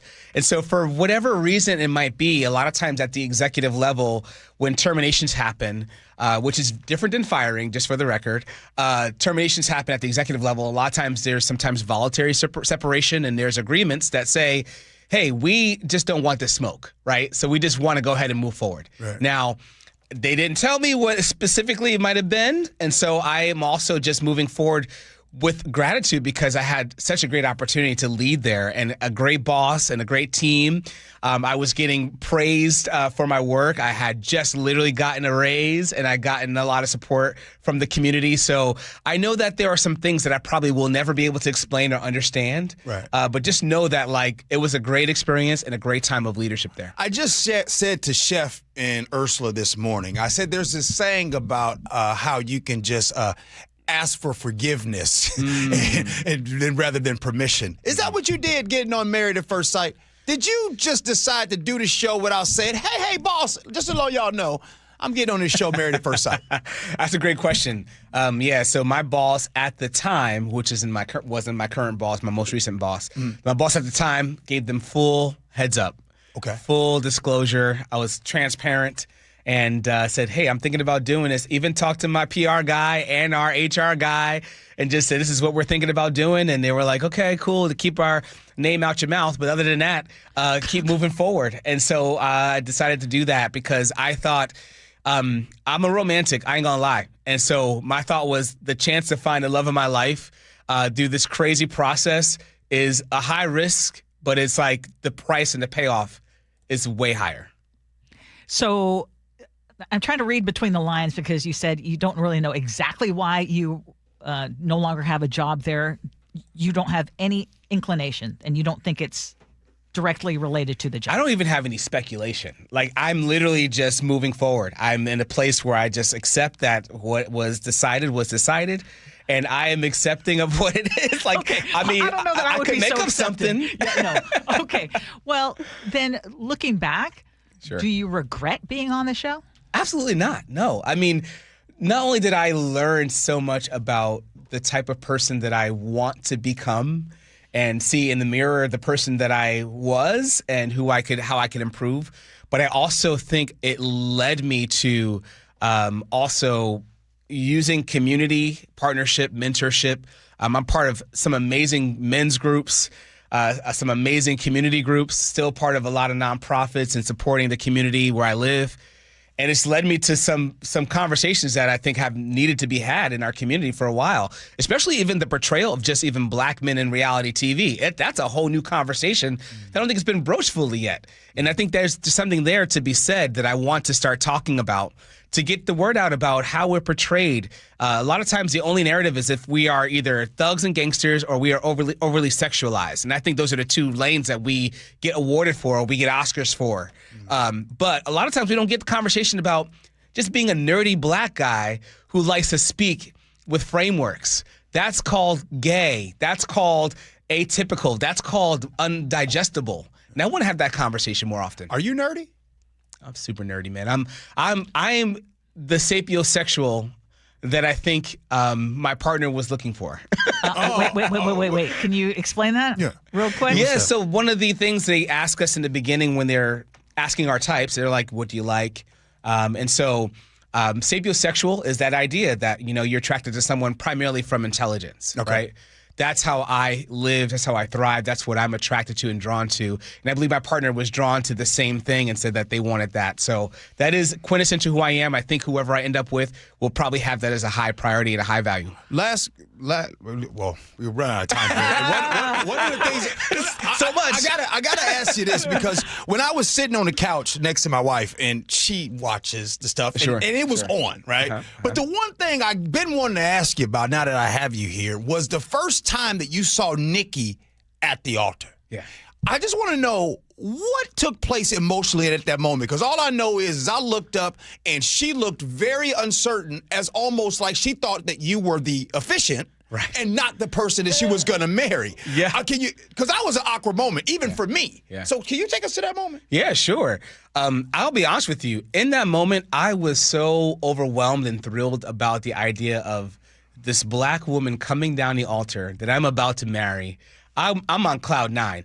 I didn't hear her comment about, am I supposed to wait for my groom? I didn't hear any sort of trepidation about anything. All I saw was this like nervous-looking person across from me, and I wasn't processing it as nerves about not wanting to be there in front of me. I processed it as like, this person's nervous, kind of like I am. You know, this is a crazy experiment. So a lot of the things that you heard in the show weren't things that I heard in actual real life. And if I had heard some of those things, I probably, I'm the type that will ask you a question. I'm from New York. I will get direct to it. What are you talking about? What were you thinking? What's happening? Ursula, you got the last one? Okay, well, just Bobo in West Seattle texted in and said, I watched this whole series, and this couple was a complete mismatch. Okay, I'll skip one part she said, but she's... Bobo says, you seem to be sex-driven. So many comments about that through the show, and she was a bit of a prude. It sounds like it was doomed from the start. Yeah, that's what it sounds like. I wish... All I can say is please be on the lookout, because there's about to be a tell-all that's going to add color, context, and some comedy, so that you can know what was really going on behind the scenes. And it's not going to be about Nikki or Maps as much as it's going to be about me, my journey, and what I experienced, so that you can know what made me stay for all those 6 weeks. Oh, okay. A lot to talk about. Okay. Well, I'm looking forward to it. Matter of fact, I was in Bremerton on Saturday at the Marvin Williams Recreation Center. That's Gabby's where I was. Event. You were at and so Gabby's I just event. wanted you to know, shout out to Bremerton. You can find love in Bremerton. That's facts. That's facts. I'm open. Wherever it is, I'm open. My heart is open to receive. Dr. Sean Best, appreciate you. And we'll be on the lookout for that tell-all. Good to be here. Yes, sir. Thank you. Thank you. Nice to meet you all. More of the Gee Ursula Show next.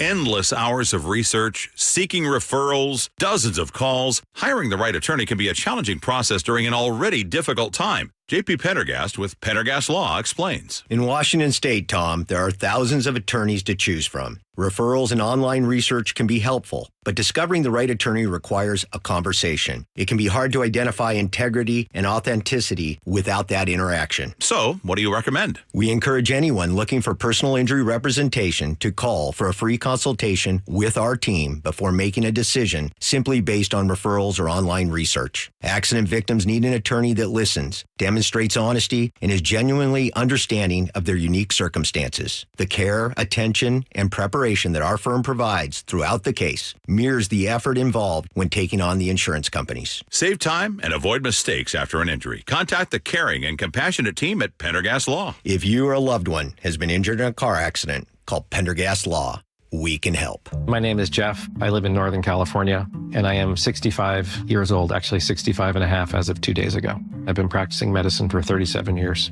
People have this impression that doctors know insurance, that they understand insurance. Let me assure you they do not. Medicare is complex. It's really complex, and the government did not make it easy to understand. Chapter really helps you understand it. They talked me through what my options were, and then they helped me tailor make a plan.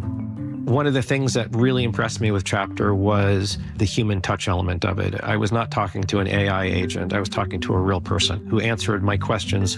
And not only that, but they remembered the particulars from our last conversation. They really weren't just being a representative, that they actually cared about me as a person. And that sounds cliche, but it makes all the difference in the world. To learn more about how you can get free personalized Medicare advice, visit chapter.com today. Again, that's chapter.com. Are you looking to buy a house, but like everyone, you're priced out of the Bellevue, Kirkland, and Seattle market? Many buyers have the income, the credit, and the desire to own, but simply don't have the down payment, often at least $75,000 just for a starter home. Hi, I'm Scott Rurecka, CEO of Legacy Group Capital in Bellevue with a great opportunity for home buyers. Introducing our Legacy Opportunity Loan. Legacy Group Capital has a select group of 100 new construction, single-family, and townhomes in the top Western Washington locations. Acquire a new construction home with no down payment, allowable closing costs paid, and a competitive rate. Yes, that's no down payment and some closing costs paid by Legacy. A wise man once said, the hardest part of winning in real estate is just getting in. And now you can with our Legacy Opportunity Loan. So get in the game. Limited properties available to qualified Washington borrowers. Learn more about this limited opportunity at LegacyG.com. Legacy Group Capital LLC at MLS ID 99045. Visit LegacyG.com for additional program details. Did you know that nearly half the homes in Western Washington are not properly insulated or not insulated at all? That may be the reason why your home is way too hot in the summer and way too cold in the winter. It may also be the reason that your energy bills are sky high. Right now, Insulation Northwest is offering a free inspection of your home's insulation. This is a $199 value and it's absolutely free, no obligation. Just call today and Insulation Northwest will arrange a time that works with your schedule. We'll perform a thorough exam of your home's insulation and give you the advice you need to start saving thousands. Everyone who calls today will also receive a free infrared screening of your home using the latest technology. This will help reveal any hidden flaws in your home's protective energy blanket. What do you have to lose? It only takes about an hour and it's absolutely free. Call Insulation Northwest today, the real insulation company. InsulationNorthwest.com. Hey, how's your money situation? Are you ready for retirement? Well, if you want to know what the pros are doing to make wealth multiply and retire like royalty, then you need to listen to this show, Sound Path Through Retirement, with Ben Koval and Matt Liebarger. Get your money right and tune in every weekend, Saturdays at 10 a.m. and noon on KIRO Newsradio 97.3 FM. Others doubted us. Others didn't believe. But for us, we did not care. We showed the world what this city is all about. Congratulations, your Seahawks, Super Bowl 60 champion. This city lives for Sunday. Get your tickets for Seahawks game days at Seahawks.com today. Ready to get rid of that old car? Donate it today at carsforkids.org. Your car can be picked up as soon as tomorrow. Call 1-877-CARS4KIDS to donate your car today. That's cars with a K. KIRO News Radio 97.3 FM Northwest News. Now, the latest from KIRO News Radio and mynorthwest.com. Good morning. I'm Katrina Gashard. Business leaders near the U.S.-Canada border are hoping new tariffs between the two countries won't have long-lasting impacts. Here's ABC Jared Kofsky. Plattsburgh, New York is just an hour south of Canada's second largest city of Montreal. Plattsburgh even calls itself Montreal's U.S. suburb. But Gary Douglas, who runs the local Chamber of Commerce, says he fears the local economic impact of new 50% tariffs between the U.S. and our neighbors to the north. It's astounding how fundamentally divorced Washington seems to be from the reality of the U.S.-Canada economic relationship. The Trump administration says Canada has been taking advantage of the U.S., but in Plattsburgh, officials say their economy is dependent on Canadian trade and tourism. Jared Kofsky, ABC News, New York. Seattle police are investigating a drive-by shooting that left a 21-year-old man seriously injured. KIRO News Radio's James Lynch has details. SPD says the shooting happened just after 6:30 Sunday evening in West Seattle's Dale Ridge neighborhood. Detectives say the victim and a relative were walking in an alley near Southwest Holden Street and 12th Avenue Southwest when a light-colored vehicle drove past and opened fire. Officers arrived and found a man suffering from gunshot wounds to the arm and the leg. The victim was transported to Harvey Medical Center in serious but stable condition. Detective Pritchard stopped short of calling the shooting random, but he says it doesn't appear the victim and the shooter knew one another. James Lynch, KIRO News Radio. Parents snapping first day of school photos are being urged to think twice before posting them online. KIRO 7 TV's Elle Thomas explains why. The Redmond Police Department says even with tight privacy settings, it's wise to limit the information you're sharing. Do not post your child's school name or logo, age or birthday, teacher's name or grade level, identifying features like height and weight, or personal details that could relate to passwords or security questions. If your child's sign, backpack, or clothes have any of that sensitive info, blur it or cover it up before posting. If you have about $9 million to spare, there's a one-of-a-kind mansion for sale in Gig Harbor. It's a Spanish-style estate on Rosedale Street, more than 12,000 square feet on 4.5 acres. The News Tribune reports the home was even used as a filming location for the 2018 crime thriller Last Seen in Idaho. 7 bedrooms, 9 bathrooms, and a pool house and a casata. The owners have lived there for nearly 40 years and hosted community events, fundraisers, and weddings over the decades. Now to your KIRO News Radio real-time traffic. About 45 minutes. Linwood to Seattle, 40 Linwood to Bellevue. Renton to Bellevue, about 30 minutes. Valley Freeway is still under 45 right now, and the lake bridges are doing okay. This traffic report is brought to you by KIRO News Radio.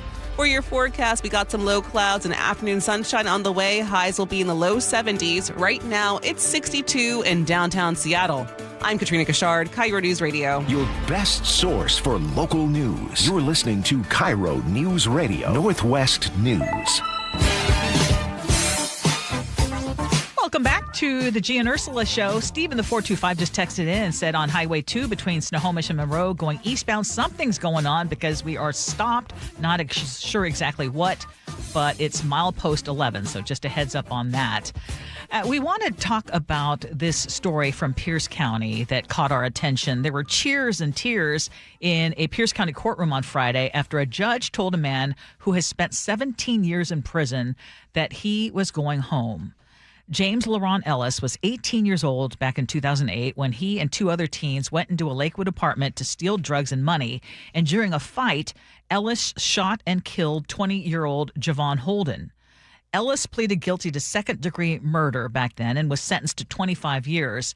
But you remember, Gee, the state Supreme Court later ruled that a previous resentencing did not fully consider his age at the time of that crime.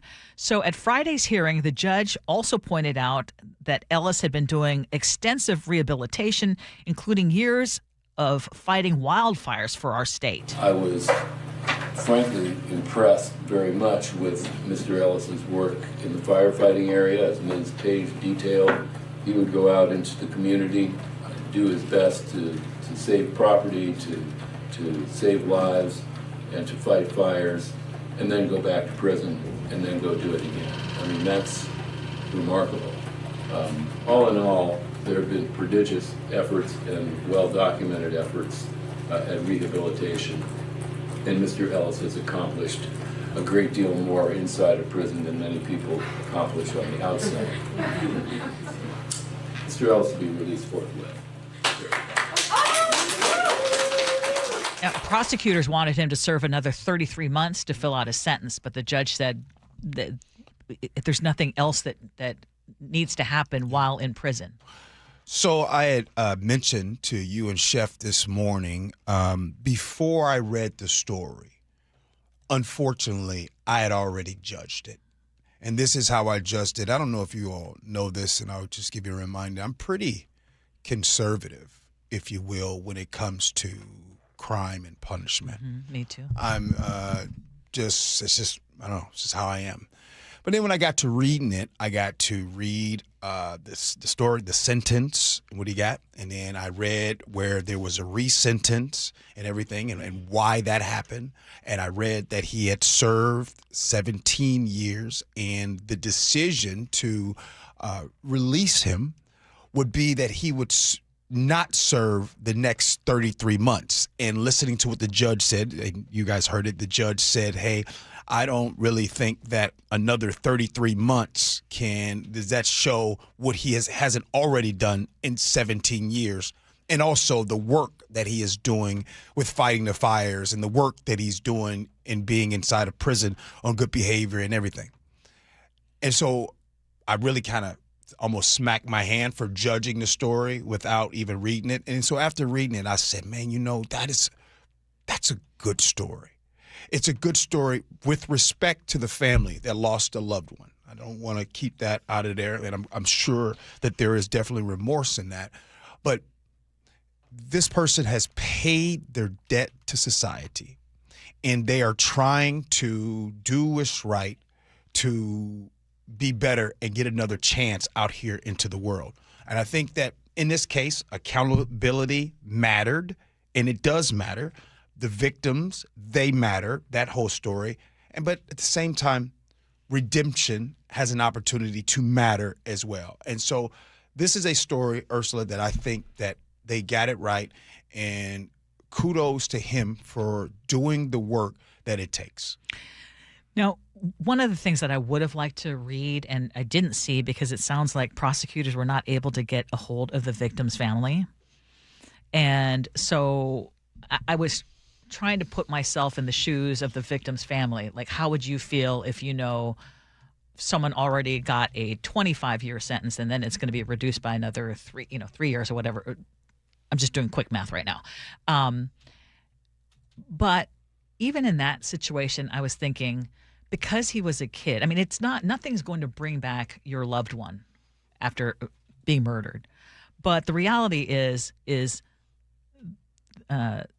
Ellis was a child himself who did something horrible, horrific, and by law, his age should have been taken into consideration. And so that was what the Supreme Court ruling was. I know that there are going to be people who say this is exactly why we need new state Supreme Court justices, because it's way too liberal of a court. And right now there are 5 positions that are open that are, basically up for grabs in November. In this particular case, when you see someone who truly has done something to try to change his life and better the life and make up for his mistakes, I agree with you that in this case, I don't think the additional 3 years would make much of a difference. And in fact, he's making a big difference fighting these wildfires. He also has a 19-year-old son who spoke at the hearing and said that his father would call him regularly, would give him advice, and he was a positive influence even while he was in prison to his teenage son or his 19-year-old son. I checked out his Facebook yesterday, and it's funny you mentioned that. And on his Facebook, I was seeing how he was, over the years, had been making comments about, here, this is my child and my kid, my son. And I saw pictures of his child growing up by way of his Facebook. And I think the reason why, I'm not trying to justify because I shouldn't have judged before I read the story. I think that the reason why I judged, because when I saw he's going to be released after 17 years after the committing that, he was sentenced obviously to murder for that amount of time. I thought that his sentence was longer. I thought that he was getting chopped off a whole bunch of years. So he's only 17. Maybe it was like 50 years and he was getting out so many years early. But then when I'm not judging this story in the context of how much time he should have gotten. That's outside of my purview. I don't know about that. I can only go off of he was going to be released in 33 months. Right. And the decision was made to release him. And with that being said, I said, okay, this is a good story. Well, and point out again, he was 18 when it happened. And yeah, legally, I guess, an adult. But he pled guilty to second-degree murder. And his original sentence was 25 years. So you can be mad at that part. Right. Okay, Ursula, something happened down in Tacoma. And it is starting to happen. We've heard of this before. We're now starting to hear about it again.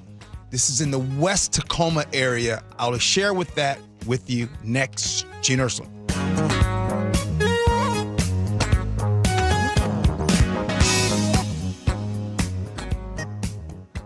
KIRO News Radio, where you hear the John Curley Show, 3 to 7. The media's in the passenger seat. The government's driving the bus. Problem is, I don't know how the government gets people's trust back, and I don't know how the media gets the trust back as well. We've become a low-trust society. I don't know if we're as bad as the former USSR or Russia is now. Truth is whatever anybody pays it to be, and somebody wants to believe it for whatever reason somebody wants to believe it. Watch live or later on the John Curley Show's YouTube channel. Here's the deal. The government is over $38 trillion in debt, which means the IRS isn't slowing down. And the tax code is complex and unforgiving. So it's not surprising if you're one of the millions of Americans that owe back taxes to the IRS. Unfortunately, they're the world's most powerful collection agency, with the ability to garnish your wages, seize your bank accounts, and even take your home or business. But don't be stressed or worried any longer. We're Optima Tax Relief, America's most trusted tax resolution firm. We have resolved over $3 billion in tax debt for our clients. Our award-winning professionals deal with the IRS every single day, protecting our clients and preparing them for the best possible resolution. For tax help you need, for tax help you can trust, give Optima a call today. Call 800-343-6460. 800-343-6460. 800-343-6460. Optima Tax Relief. Some restrictions apply. For complete details, please visit OptimaTaxRelief.com. I like it hot. Beg your pardon? Can you make it hot for me, Dan? I think so. Half heated ain't hot enough. No. That's why I called you. Apollo Plumbing. Yeah, my sorry old water heater. Oh. Ain't getting me the hots anymore. You want hot water. That's what I said. That's what we do at Apollo Plumbing. And you're ready? Right now. When can you? How about today? Same day? We'll have you in hot water tonight. Clever. How about an upgrade? A tankless water heater would mean endless hot water. Now you're cooking. That's just for starters. Starters? How about we make it a worry-free water heater? Worry-free? Wrenchie's worry-free warranty. Which covers? Repairs, service, all included. And when it wears out? Apollo replaces it. No extra charge? Nothing. Nil? Nada. As an Apollo A-list member, you're covered. And payments? To fit your budget with approved credit, of course. And I'm hot again. Worry-free. That's for me. We're on our way. Thanks for making it hot. We're ApolloPlumbing.com. Progressive knows you want to get away, but not like too away. You crave the unknown, but also charcuterie boards with 4 types of cheese. And that's exactly why you bought an RV and bundled it with Progressive, because 24/7 protection is one luxury you'll never have to give up. So go ahead, explore the wilderness, all from the comfort of your zero-gravity camp chair. Switch to Progressive and protect your RV, boat, or motorcycle by bundling with your home or auto insurance. Progressive Casualty Insurance Company, affiliates, and third-party insurance. Not available in all states or situations.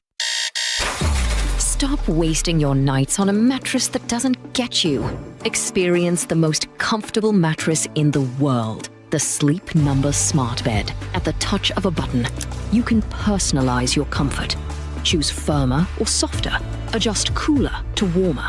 And right now, save up to $2,500 during our massive Labor Day event. Hurry into your local Sleep Number store today, because we have your number. Summer is for sunshine. It's a beautiful day out for baseball here at T-Mobile Park. Summer is for moonshots. He just absolutely obliterates this! Multi-homer game, Cole Young! Summer is for Mariners baseball. Emerson is racing over, slides up! He makes the catch! Incredible! So listen for the cheers and follow your ears to T-Mobile Park. Because where else can you travel to on a ferry boat and then eat crab nachos out of a ferry boat? How sweet it is! It is the sweetest, Rick. Mariners baseball.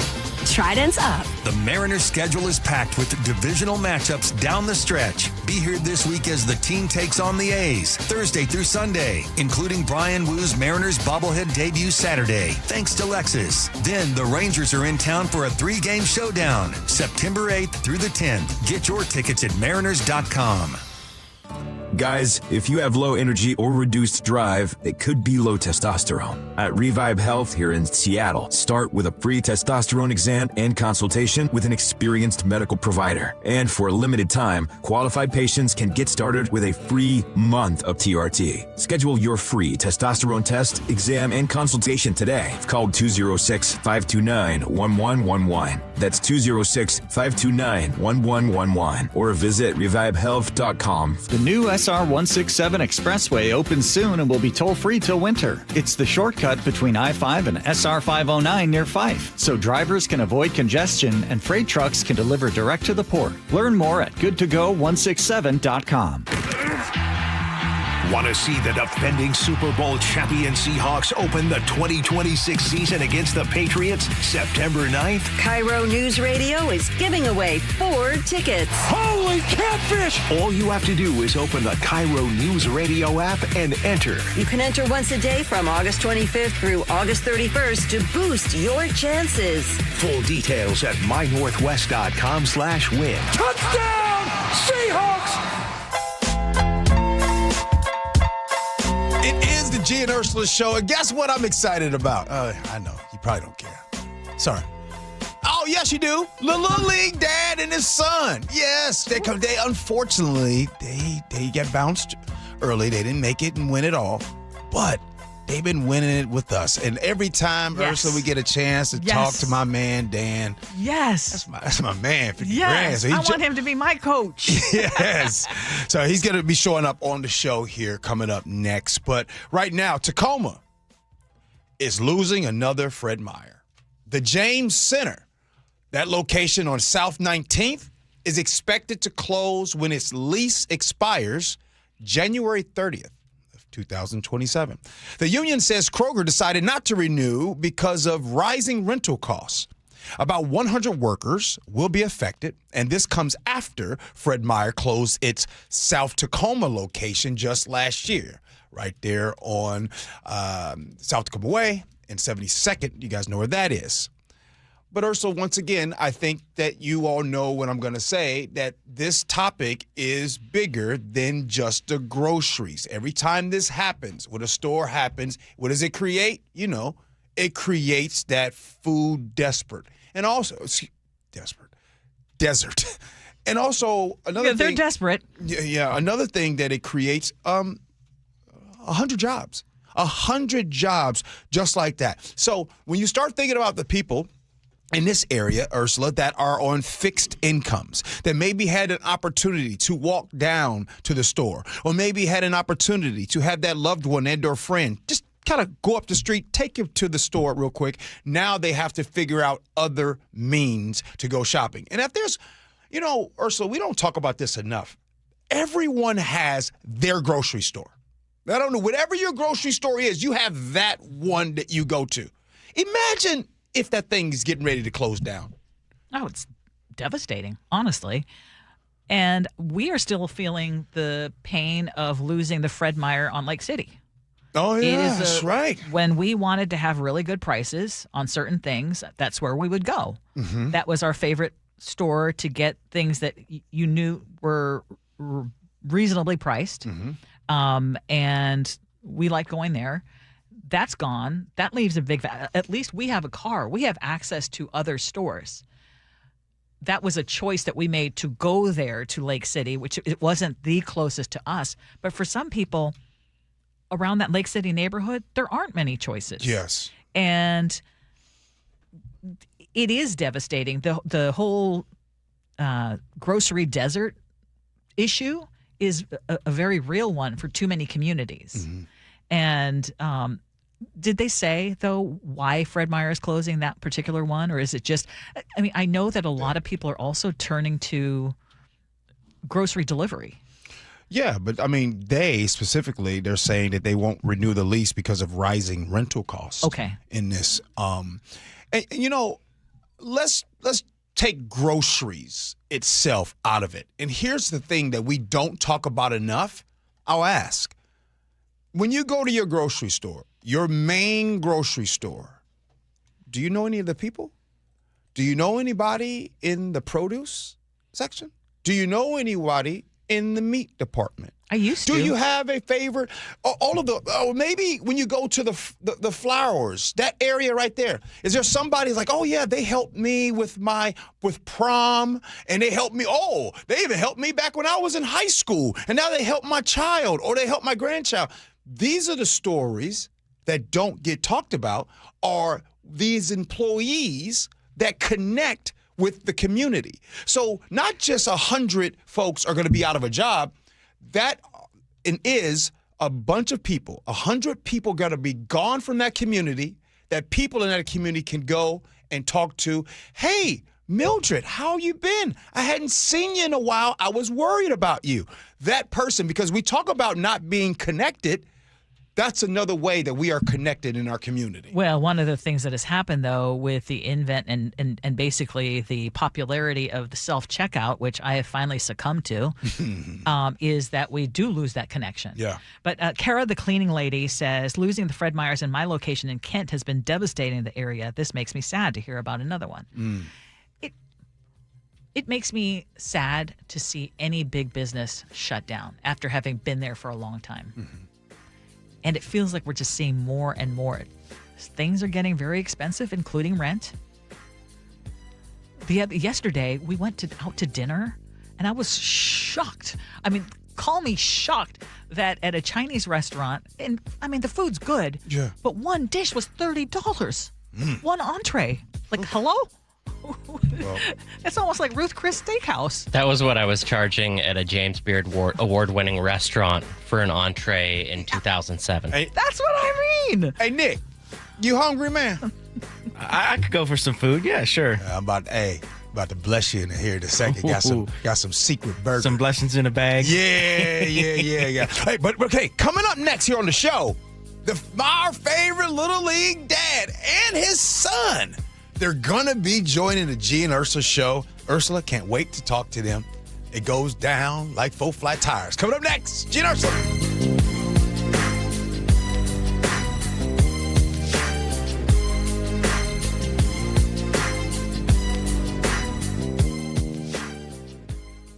Charlie Harger. I want to be a watchdog. From Seattle's Morning News. Somebody who is not accepting from the government at face value what they're telling you. I might not even be necessarily against a politician, but if I see an issue or a policy that I think are worthy of a conversation, I'm going to bring it up. Hear Charlie's 7:35 commentary every morning on Seattle's Morning News. You can watch all of Charlie's commentaries anytime on the KIRO Newsradio YouTube channel. Did you see what Olympia is calling their latest new tax? The millionaire's tax? Yep. You know, it's really an income tax. So what's the difference? A millionaire's tax doesn't sound like it applies to you, but it does. Olympia created the income tax and refused to limit it. They left the door open to tax everyone, including you. So what do we do? Vote yes on Initiative 645. It repeals the income tax completely, so Olympia can't expand it and get into your paycheck. Wait, we're repealing an income tax? Yes, we're repealing an income tax. And we vote yes to repeal it? Yes. Vote yes to repeal the income tax. Okay. Vote yes to repeal the income tax. Well, see, they picked that name on purpose. Tell your friends vote yes on Initiative 645. Let's repeal the income tax. Visit voteyes645.com for more information. Paid for by Vote Yes, Repeal the Income Tax. Top 5 contributors, BIAW Member Services Corp., Peter and Liz Moorkill, Catalan Solutions, Inc., Steve Gordon. The new All-Pro battery by Steel. Tackle any task with 60% more peak power, exclusively available only at your local Steel dealer. 60% peak power comparison between AP300PC and AP300S. 2 quick questions. Would you describe your current wireless service as 5-star? Are you paying more than $34.99 a month for unlimited data? I only ask because in a recent industry survey of 120,000 wireless customers, Pure Talk was the only wireless company out there to receive 5 stars in every category: coverage, support, value, and data. And now for just a few more weeks, Pure Talk's offering unlimited data for just $15 a month for your first 3 months. After that, you'll get unlimited data for as low as $34.99 a month with no contract and no commitment.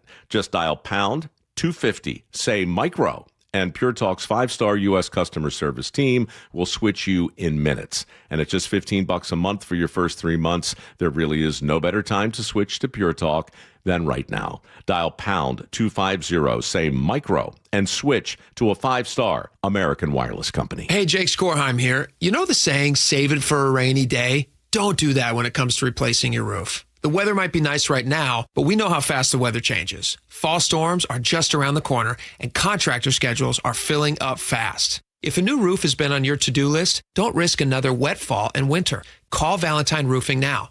With Valentine's priority scheduling, your new roof project can get started in as little as 3 weeks. In about an hour, you'll get a fair estimate with honest, upfront pricing before the seasonal demand picks up. With approved financing, there's no money down, and you won't pay until your roofing project is complete. And when you call Valentine for your next project, you're going to get the same Valentine experience I did. Seamless communication, meticulous cleanup, and extra mile service. Thousands of homeowners across the Puget Sound, like me, trust Valentine Roofing to protect what matters most. Don't wait for the first leak. Call 206 Roofing today to get started within 3 weeks. That's 206 Roofing. And remember, when you see the red van, you know your home is in good hands. Is your car's AC blowing warm air? Don't sweat it. Bucky's Complete Auto Care is here to help. This is Sully. Right now, you'll save $50 on any AC service. Whether it's a weekend getaway or the daily commute, you deserve a cool, comfortable ride. For over 50 years, local drivers have trusted Bucky's for honest pricing, expert repairs, and guaranteed work, earning them the Carfax Preferred status. 16 family-owned locations, no appointment needed, easy financing. For $50 off your cooling system service, visit Bucky's.com. Looking for a simple solution to hair loss this summer? Get the same breakthrough one-day treatment I received at Advanced Hair during their once-yearly summer savings event. Your own natural hair begins to regrow the very next day, and Advanced Hair guarantees it will grow. Take advantage of your flexible summer calendar and get the most hair for your dollar during their best offer of the year. For details and a free consultation, call 425-449-8185, advancedhair.com. KIRO FM and HD1 Tacoma, Seattle. Your best source for local news. KIRO Newsradio Northwest News. Download the KIRO Newsradio app, where you can watch us live or stream us live anywhere, anytime. How would this initiative, whatever this initiative is, how would he fund it? Stay connected everywhere. Download the KIRO Newsradio app. Your best source for local news. KIRO Newsradio. KIRO FM and HD1 Tacoma, Seattle. Northwest News. ABC News, I'm Chuck Sievertson. After weeks of calm, the U.S. and Iran trading missile attacks. ABC's Louis Martinez covers the Pentagon. We saw Iran launching missiles towards Jordan that were then intercepted by both the U.S. military and Jordanian air defense systems. The question now is whether this is going to prompt another back and forth between the U.S. and Iran. Iranian officials saying that they are going to continue to defend themselves. 2 people are dead and over a dozen others missing in the Grand Canyon flooding, happening while groups were camping inside. ABC's Melissa Adon is there. We're hearing from people who experienced this flash flooding, and they said that at a moment's notice, they were told to run. They saw bridges collapsing in front of them. Hundreds of families in Nepal and elsewhere, including the U.S., have another day of waiting for news of their loved ones missing in the Nepal-Tibet flood disaster. Total deaths 955. U.S. northern border businesses worried about the tariff war with Canada. This is ABC News. Young progressive Democrats have been taking on older moderates in primaries across the country. Here's a unique twist in one case. Massachusetts Senator Ed Markey began his time in Congress as a House member back in 1976. That's 2 years before Representative Seth Moulton was born. Now Moulton is trying to oust Markey in Tuesday's Democratic primary, saying it's time for a new generation to represent Massachusetts. Progressives like Bernie Sanders are backing Markey. Moulton is seen as being more moderate, though he agrees with Markey on issues like abolishing ICE. Moulton says Massachusetts needs to be represented by someone who understands current issues like AI, but Markey insists he's more energized now than ever. Jared Kofsky, ABC News. Health officials in North Carolina are warning people to check in with their doctors after goats from a traveling petting zoo developed rabies. The zoo owner says she believes a rabbit skunk infected them. Symptoms can take months to appear. Chuck Sievertson, ABC News. Another round of Amazon layoffs is hitting Washington, but first, KIRO Newsradio real-time traffic.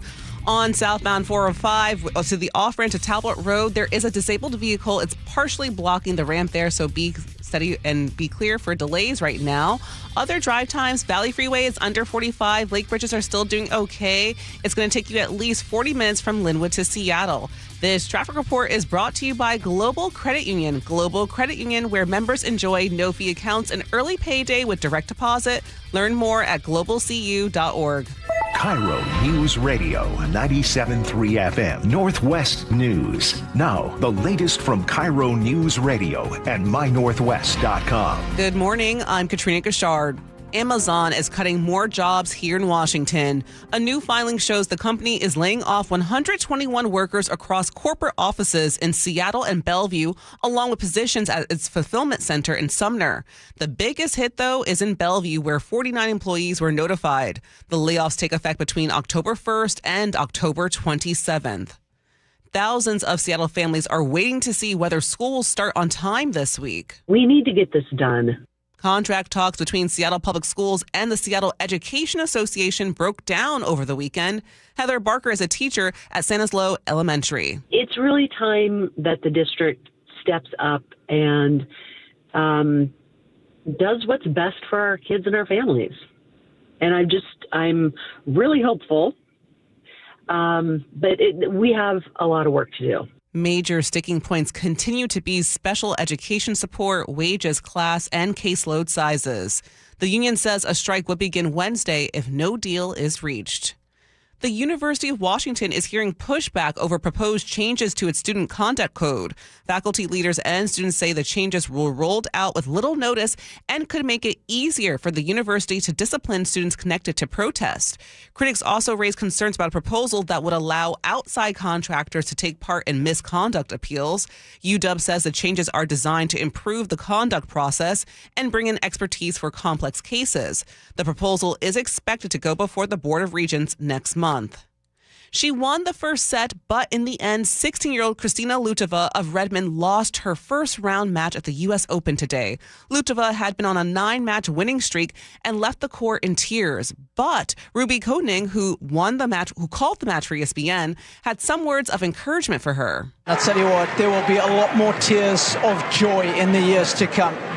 That's for sure, given the game that she possesses. Don't worry about that, Kristina. Lutova, who won 3 qualifying round matches to make the main draw, will take home about $140,000 in prize money. Now for your forecast on this Monday, we've got partly cloudy skies and highs in the low 70s. Right now, it's about 63 in downtown Seattle. I'm Katrina Gashard, KIRO News Radio. Your best source for local news, serving Western Washington and the world with the KIRO News Radio app. Always streaming live on your smart speakers. You're listening to KIRO News Radio, Northwest News. This is the Gee and Ursula Show with G. Scott and Ursula Reutin. Ursula, I think you and I just found something. We've been doing the show a long time, and you said something just now that I don't know that you and I have ever connected on food. That's true. Like a real connection. We just made a real connection. We did. Right now there's a secret burger in there. Uh-huh. And it's going crazy. And Secret Burger is a place in... They got them down in Tacoma. Okay. They got one in Kirkland. Yeah. They got one, I think, in Capitol Hill. So Secret Burger is, right now, it's the best burger in the state for me. However, I made the thing where I had the burgers over at my house, and I brought the chicken wings. And the honey chicken wings. Oh, my word. And so I just had one. When you came, go ahead. I just bit into one, and you got a picture of me biting into one because that was so good. And my fingers are now very sticky, and everyone's listening right now wondering, like, hey, if you're going to talk about it, share it with us. Yeah. Anyway. Y'all know how we talk about food at lunch o'clock? Yes, it is lunch o'clock right now, and thank you. That was quite delicious. Okay, what's happening? Sure. What's happening? Well, we've got Agree to Disagree coming up at 11:30. We've had a lot of interviews today. Yes, we have. So we want you to weigh in on them. Muckleshoot Casino and Resort text line is 888-973-5476, 888-973 KIRO. We have a really fun interview coming up a little later in this segment, but right now... Top stories at 11. On the Gee and Ursula Show. We started our show today, G, with our exclusive interview with former Seattle Police Chief Sean Barnes, who spoke to us at great length for 2 different segments. So I strongly encourage, if you listened or you didn't listen or didn't hear all of it, to go back and listen on our podcast when it's available after the show. Yes. But there were a lot of things that stood out to many of our listeners and some things that stood out to us as well. And I would love for you to share some of that. Well, one of the things that really stands out is look, there has been all of this discussion about his travel. Why didn't his family move here? Why didn't his wife move here? And, did he actually live here in Seattle? I had a friend of mine, a close friend of mine, that says, yeah, Gee, I understand what you're saying, but, hey, the chief has to live here. And to which I said, the chief lives here? Oh, I didn't know that. That's because the narrative was set. Well, anyways, Ursula, he came under a ton of fire for his weekend travel among policing conferences he attended on some weekends. He also visited his family in Chicago on 4 weekends earlier this year while he was chief. Barnes explains that he lives in Pioneer Square and why his family didn't move with him. Here's that. My wife has worked extremely hard to be where she is. She's a cancer researcher. She works hard to prevent breast cancer in women. How dare me say, as a man, because I have a job in Seattle that I love, that I've worked for, you have to leave that right now without a plan and follow me. And I felt that coming to Seattle, a welcoming, progressive city, would understand that better than any city in America, which is why I took the job in the first place. Additionally, during my tenure here, my daughter had major surgery. And you're talking about going back to buy a wheelchair for your baby girl, but yet you're still working every single day for the people in Seattle. Is a lot. And it just takes time. I was here less than 18 months. It takes time. And so my commitment to Seattle never changed, but my commitment to my family can never change. Ursula, what stood out to me is this. My co-host, you are a woman. Our top boss here at KIRO is a woman. And I think that the discussion and conversation in the past would be husband gets a job, woman packs up, leaves with him. To which, can we agree that today it's a different story? Women are in the workplace, careers, bosses, co-hosts. It's not as easy as it used to be. And again, just a reminder, Seattle goes through police chiefs a lot. Mm-hmm. Every 2 years. He was here 17 months. So imagine who his wife is a cancer researcher. Imagine she uproots and just comes to Seattle only to be let go. And we still don't even know that reason. Mm. Yeah, and the question a lot of people have is, could he still lead? Could he still be a good leader with that particular arrangement? But what struck me is that when I was asking him about, did the mayor give you reasons as to why you were let go? What window was she looking into, or what does she see in that window that we aren't seeing? And he was not able to, and maybe this is out of choice because there might be a non-disclosure agreement. He did get a big, sizable payout of $600,000 plus, right? And so I could tell. I don't know if it would have been different if the circumstances had been different and he didn't get that payout, but he had opportunities to make the mayor look even worse than she already does, and he did not do that.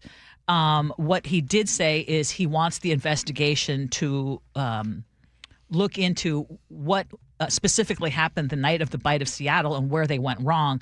But he also said, in essence, he didn't think she wanted him in the first place. He was not her choice. There were already complaints about him before he even came on, and it was just probably a matter of time, essentially, is what I heard from him. I'll tell you what I believe. I don't think when you ask that question, I don't think he knows the specific reason as to why she asked him to resign. Hence the reason why Seattle Council member Bob Kettle, who asked for it in writing from the mayor that was due last Friday, We don't see that, and we still don't know the answer. We don't know the answer to that question the same way we still don't know the answer to what's going on with the investigation from the Bite of Seattle. You and I both work and do this every single day, and both you and I don't know what's going on. So what do you think the public knows right now? So there has never been clear and concise communication from this mayor, with or without us alleged NDA or not. Mm-hmm. The other thing that we were asking about was, okay, why did it take close to 5 hours before there was actually a public briefing on a very big incident? Mm-hmm. And he said that he had received updates on the shooting. He said he was in Chicago, but he was getting updates and he was having constant communication. And he also attended a Zoom meeting with the mayor and other leadership while under the impression that the public had been addressed. And I think that's a the big question mark. That's because it sounded like he assumed that the public was being updated when, in fact, we were not. My interpretation or my understanding was that the press conferences were ongoing because I had already went through the checklist. I do understand that we were still searching for a potential another subject near IMAX, and so I did understand that. But it was my interpretation that things were already progressing. I know that Brian is a seasoned public information officer. I think that the Officer of Inspector General will be conducting an investigation. I know her to be very thorough and to be very unbiased. And whatever happened, I think we should wait for the findings of that before we speculate. But I can tell you that I did not, under any circumstances, tell anyone to delay a press conference. Well, and by the way, Ursula, he was in Dallas during the time of the bite. During that time, he was in Dallas. So, yeah, I'm looking forward to that investigation, Ursula. I am glad that he joined the show. Maybe one day we can get on the interim chief, Andre Sales. Maybe he can come on the show one day, or maybe even the mayor can come on one day. Ursula? Yes. Well, we do have some other guests joining us now on the Gee and Ursula show. I mean, it has been quite the morning. And as you heard on our show, Tacoma's Soundview Little League made history this summer, becoming the first team from Tacoma ever to reach the Little League World Series in Williamsport. And they didn't just show up. They opened with wins over Alabama and Texas before, unfortunately, their run finally ended in the elimination bracket. But there is someone that we discovered this season. We've been checking in with one of the dads, Dan Houston, throughout the tournament. And now Dan and his 12-year-old son, Smith, join us on the Gee and Ursula show. Hi, guys. Hello. How's it going? Good. Well, I want to just start. This is our first chance to talk to Smith. What is the first thing that you think of when you think of what happened during the Little League World Series? Just hanging out with teammates and being with them every day and just experiencing the whole thing. Well, speaking of experience, and by the way, Smith, I couldn't wait to talk to you, man. I'm super excited. Give me one. You can only pick one. Give me your favorite moment of the entire time out there in Williamsport. Probably just getting through the first game because everyone was like super pumped just to be there, and especially just winning that was just wonderful to happen. Love that. What was the most nerve-wracking to you, playing in front of that crowd or knowing everyone back here at home was watching? Or did you what did you do to calm your nerves? I just took deep breaths because that's always helped, and everyone else just did their own thing. But what? Yeah, if you notice, yes, go ahead. If you notice on that last at bat that he had in the game against Alabama that we lost, RBI. He got a nice double in right center field, and there was a nice camera shot of him. And speaking about that deep breath, he he probably took the deepest breath I've ever seen in my entire life as he was staring at his bat really quick and getting ready to go. So yeah, we've kind of worked with these guys to make sure that they understand the moment and how to calm themselves down a little bit, stepping out of the box and taking a breath and just, understanding the task at hand. Love it. Hey, Smith, so you finish a game, right? So let's just say you finish a game, and after the game, I want to ask you, what do you want from your dad? Do you want coaching tips? You want encouragement? You want food? Or do you want silence? I don't want to hear anything, Dad. What you want after the game? Anything that could happen, basically. I like encouragement and just like talking through the game. Oh. Maybe also some ice cream, but yeah. So we try to keep it cool and level-headed. We don't get into too much, coaching and things like that in the car ride home. We already know what happened, and it's more, like you said, encouragement, trying to understand, what happened, but not like in a negative connotation at all. Dad, you're back now. Welcome back, and you're back home in the Seattle area, Tacoma, obviously. What's your takeaway? Now you've been able to reflect. You had a long plane ride. You've had some sleep and everything. What is your takeaway from everything that happened? Man, I still can't believe it. Like, I'm still waiting to be pinched to wake up and know that we're still playing in districts and haven't even started the moment of getting out here yet. So, finally being able to just relax for a moment and put it all into perspective and, wrapping up chats with the team and next steps and things of that nature. It's man, it's crazy. People from work, friends and family had a fantasy football draft this weekend, and the guys all came over and got a chance to speak to Smith a little bit and see about the experience as well. But man, it's you don't realize how big time it is when you're there in the moment. Yeah, you can go back and take a little bit of video clips or ESPN and take a look at it, but seeing it from the outside perspective now after, talking with close friends and family and just, all of their clips that they've sent to us and experiences, it's kind of crazy that we went through all of this when it's all said and done. It was the dream and it was the goal, but man, to actually have it come to fruition, what's cool is that the whole team was excited of what we accomplished, whether we won the whole thing or not. It's pretty cool to hear back from everybody and the smiles on their faces that they know that they did something pretty unique. Dan, what did you learn about Smith when watching him handle the pressure of being at the level that they were for the first time? I was just proud and happy to be able to see that not only him but the rest of the guys on the team could slow it down. We always let them know the more experience and time that you're out here on the field and in these high pressure situations, pressure is a privilege is one of our mottos that we had this season and this year. And boy, did that really come into fruition as we kept moving forward and getting camera and TV time on these guys. I feel like they took it all in stride. Luckily the cameras are around, but they do a really good job of covering them up and kind of making them inconspicuous as they're out there, so it's not right in your face. So luckily I think that kind of takes the pressure off knowing they're there, but you have to really kind of search out for them with your eyes as you've got other things that you need to handle at that point in time. So it was just surprising, man, to see these guys be in that moment. And you always see in Little League World Series, as Gee and I were talking about it last week, that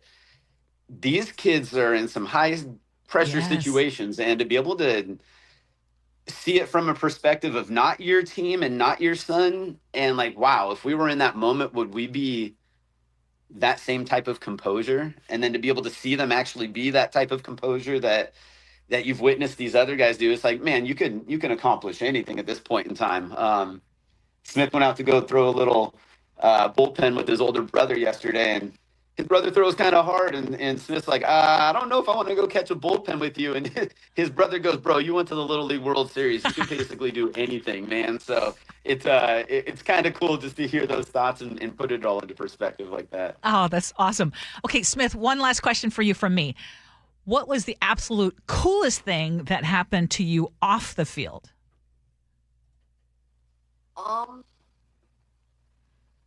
Probably playing like video games or ping pong against different people around the world, like the kids from South Korea, Dominican Republic, Curacao, and just like everywhere. It's just to experience how they like do their things. Oh, wow. So cool. Hey, we got about the last question. And Smith, imagine this for a second, right? What you're saying in this conversation right here is going to be available in 15, 20 years. There is a potential that, your loved ones and family will watch this, and they will watch what you were saying after the Little League World Series. So try this for a second. What message would you give to you 15 years from right now? What would you say about this moment right here? Probably just keep working hard, because as you can see, if you do, you make it really far. So if you are like in a slump or something, just keep working and get that extra work in that other teammates don't. Whoa. Man, I tell you what. We've got a little bit of a transmission problem, but what a great message. Keep working hard. Clearly, that is what both Smith, you have done, and your father has done to get you where you are. And I just know that we haven't heard the last from either of you. Hey, now, hold on, Dan. Before you go, this is for you now. 15 years from now, 20 years from now, y'all all sitting at the family get-together. Maybe it's a holiday, all loved ones, and you can just pop this on right now. Go ahead right now and give a message to you 15, 20 years from now.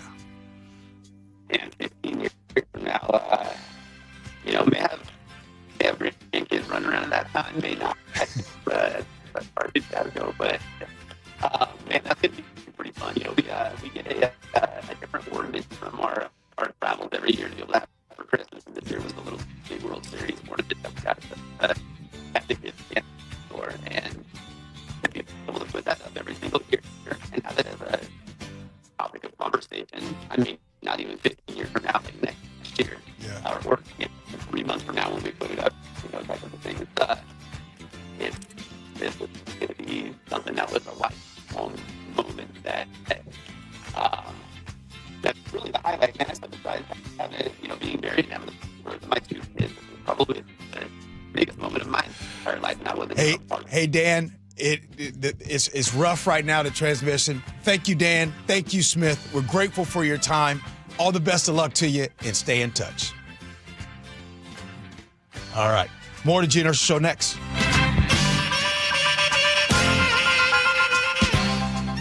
Jake and Spike. Whoever in her office shoved her into this video and said, you know what you should do, Katie Wilson?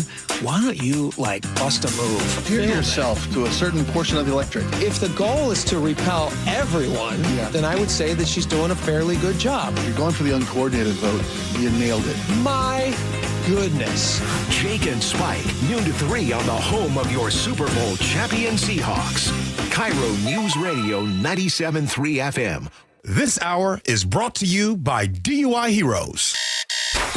Stop wasting your nights on a mattress that doesn't get you. Experience the most comfortable mattress in the world. The Sleep Number Smart Bed. At the touch of a button, you can personalize your comfort. Choose firmer or softer. Adjust cooler to warmer. And right now, save up to $2,500 during our massive Labor Day event.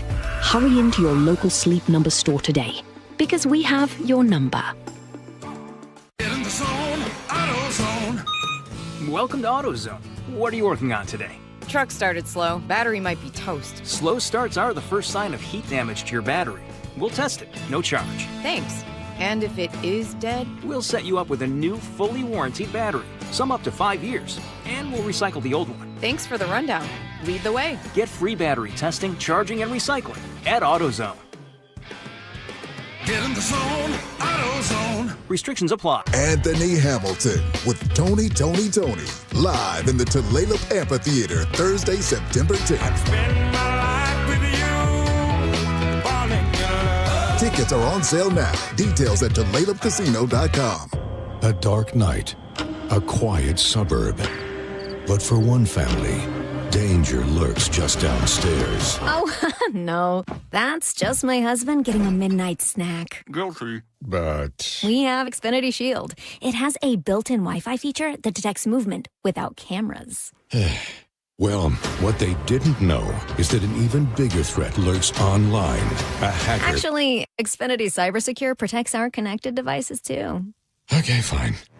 But what they didn't see coming Is that these features are included with our Wi-Fi? We did. Kind of the whole point. Well, this one's not getting a sequel. What if protecting your home and devices could be drama-free? Introducing Xfinity Shield with Wi-Fi features designed to give you peace of mind.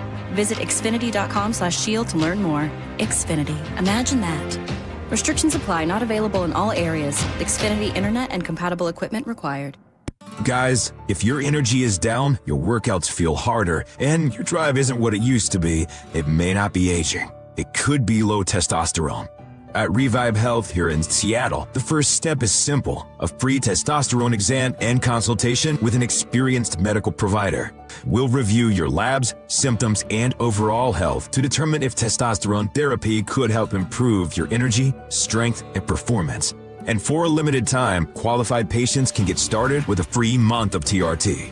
Revive has helped over 120,000 men since 2011 improve energy, sleep, mood, and confidence. If something feels off, don't ignore it. Get answers and take control of your health. Call 206-529-1111. That's 206-529-1111. Or visit revivehealth.com. Revive Health. Elevate your vibe. Must medically qualify. Terms apply. Contact Revive for full details. Hey, how's your money situation? Are you ready for retirement? Well, if you want to know what the pros are doing to make wealth multiply and retire like royalty, then you need to listen to this show, Sound Path Through Retirement, with Ben Koval and Matt Leibarger. Get your money right and tune in every weekend, Saturdays at 10 a.m. and noon on KIRO Newsradio 97.3 FM. From whiplash to herniated discs, there are a few car accident injuries we've all heard of. JP Pendergast with Pendergast Law explains that even the most common injuries differ from one another. Pre-existing conditions, health history, beginning of treatment. There are hundreds of factors that make every person and every injury unique. While these variables aid medical treatment, the strongest case recoveries must also take them into account. Could you explain a little bit more? Our team at Pendergast Law is obsessed with turning over every stone to differentiate each case. This requires thorough investigation, diligent listening, and relentless research. We never pursue cases with a one-size-fits-all approach. We built our success by treating every injury and every case with the individualized attention our clients need and deserve. Pendergast Law's individualized approach to even the most common injuries makes the difference in case outcomes. It's another reason why I can't recommend them enough. If you or a loved one has been injured in a car accident, call Pendergast Law. We can help. The Mariners are squaring off against the Rangers in a high-stakes divisional showdown, September 8th through 10th. And at each game, the first 10,000 fans score an Andres Munoz Funko Pop collectible. Get your tickets today at mariners.com. Ready to get rid of that old car? Donate it today at carsforkids.org. Your car can be picked up as soon as tomorrow. Call 1-877-CARS4KIDS to donate your car today. That's Cars with a K. KIRO News Radio 97.3 FM Northwest News. Now, the latest from KIRO News Radio and mynorthwest.com. And the latest on the looming strike for Seattle teachers right now, actually. Good afternoon, morning. I'm Nate Connors. Thousands of Seattle families are waiting to see whether school will start on time this week. We need to get this done. Contract talks between Seattle Public Schools and the Seattle Education Association broke down over the weekend. Heather Barker is a teacher at Stanislaus Elementary. It's really time that the district steps up and does what's best for our kids and our families. And I'm really hopeful. But we have a lot of work to do. More sticking points continue to be special education support, wages, class, and caseload sizes. The union says a strike would begin Wednesday if no deal is reached. Well, she won the first set, but in the end, 16-year-old Kristina Litova of Redmond lost her first-round match at the U.S. Open today. Litova, who had been on a 9-match winning streak, left the court in tears. But Robbie Koenig, who called the match for ESPN, had some words of encouragement for her. I'll tell you what, there will be a lot more tears of joy in the years to come. That's for sure, given the game that she possesses. Don't worry about that, Kristina. Litova won 3 qualifying round matches to make the main draw. Just so accurate with her ball striking. I'm gobsmacked that she's just 16 years of age. She'll take home $140,000 in prize money. The Northwest's power system may need to grow by as much as 100% over the next 2 decades. A draft power plan released by the Northwest Power and Conservation Council recommends adding renewable energy, battery storage, energy-efficient measures, and limited natural gas resources to meet rising demand. Officials say no single energy source can meet the region's future needs on its own. And Redmond police have a back-to-school safety reminder for parents eager to share first-day photos. That picture on social media could unintentionally expose personal information like school logos, teacher names, birthdays, or other details that identify your child.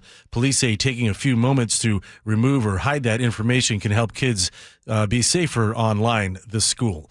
Let's check out your traffic, brought to you by KIRO Newsradio App in Kirkland, North 405 and Northeast 85th. A stalled vehicle blocks your right lane. You're backed up approaching Northeast 60th.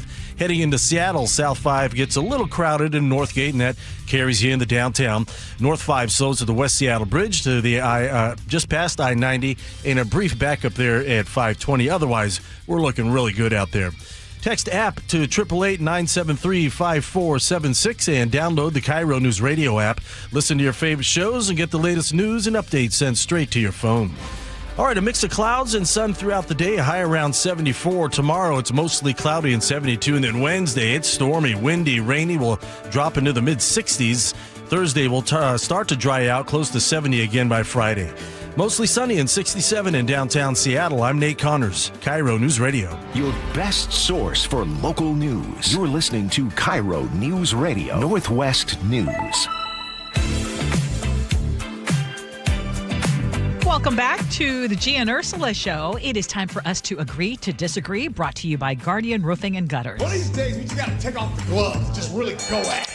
Well, kids in Seattle may get another little break if the teachers go on strike. Others will not, as school starts for most kids in the state this week or at latest next.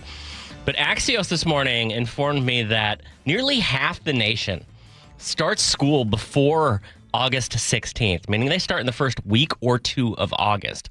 Washington is a bit of an outlier in how late we start. Gee, should kids be headed back to school earlier?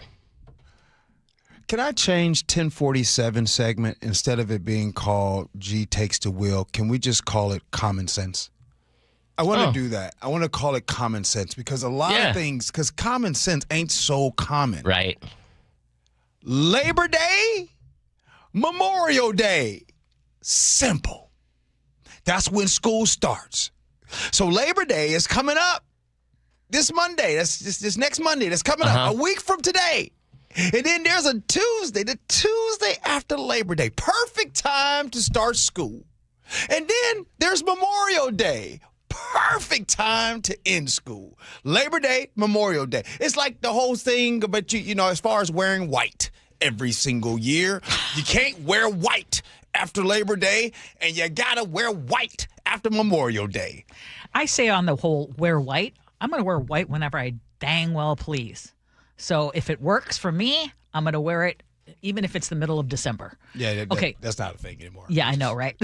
Okay, but on the what if, first of all, no, I don't want school to start in August. Okay. No, that's like the middle of the very rare summer type of weather that we get. Yeah, the guaranteed month. The guaranteed month, no. So I would say, I don't understand why it is so late. I mean, this is pretty late. We're talking about like the 6th or 7th for some kids, heading back after Labor Day. Yeah. So Right. Ahmad in the 425 says, we started August 25th. I don't think it should start in August. I say keep it in September. What's really weird is that some colleges, including University of Washington, start really, really late. And I think one of the reasons why, this is what I'm guessing, is if you have everyone starting and stopping at the exact same time, I mean, think about it, traffic impacts. That would be one thing. I mean, there would be a lot of things that would happen that might not be necessarily positive. Trying to get jobs, all of it. The reason why a lot of schools around the country do start earlier is because it's basically a slow shift towards year-round school, right? Every year, maybe the teachers get an extra work day here or there. Oh, we're going to add in 1 week's worth of break. We'll have a midwinter and a winter break. And it basically comes down to whether you think kids should get a full, straight 3 months off or not. Honestly, by this point in the summer, I want my kids, I want them mid-August, go ahead and finish up. I'm exhausted already. They don't need 3 entire straight months off. I'd just rather have more breaks throughout the year personally. Well, Jenny in Tacoma points out, too, school can't start when it's so hot. A lot of schools don't have AC. You know what? The kids are fine. The kids will be fine. No, basically what you're saying is you're just done with them. Yeah, and I think sometimes kids handle them with kid gloves too much. They have indoor recess days now. Unnecessary. G made it simpler though. Yeah. Memorial Day. Common sense. Labor Day. Hey, Mike and Bothell, you know what? I'm trying to think about it. I want to get some good names because I just recently have just noticed that one person decided to get a name. How you going to be a top cop and call your podcast Uncuffed? You didn't think that one through, did you? Uncuffed as a top cop. But anyways, this one says, call it common sense from an uncommon man at 1047. I like it. I'm just talking stuff. Go ahead, all right, let's move on. This is a surprising one from parents.com. Scary movies can be good for some kids, actually.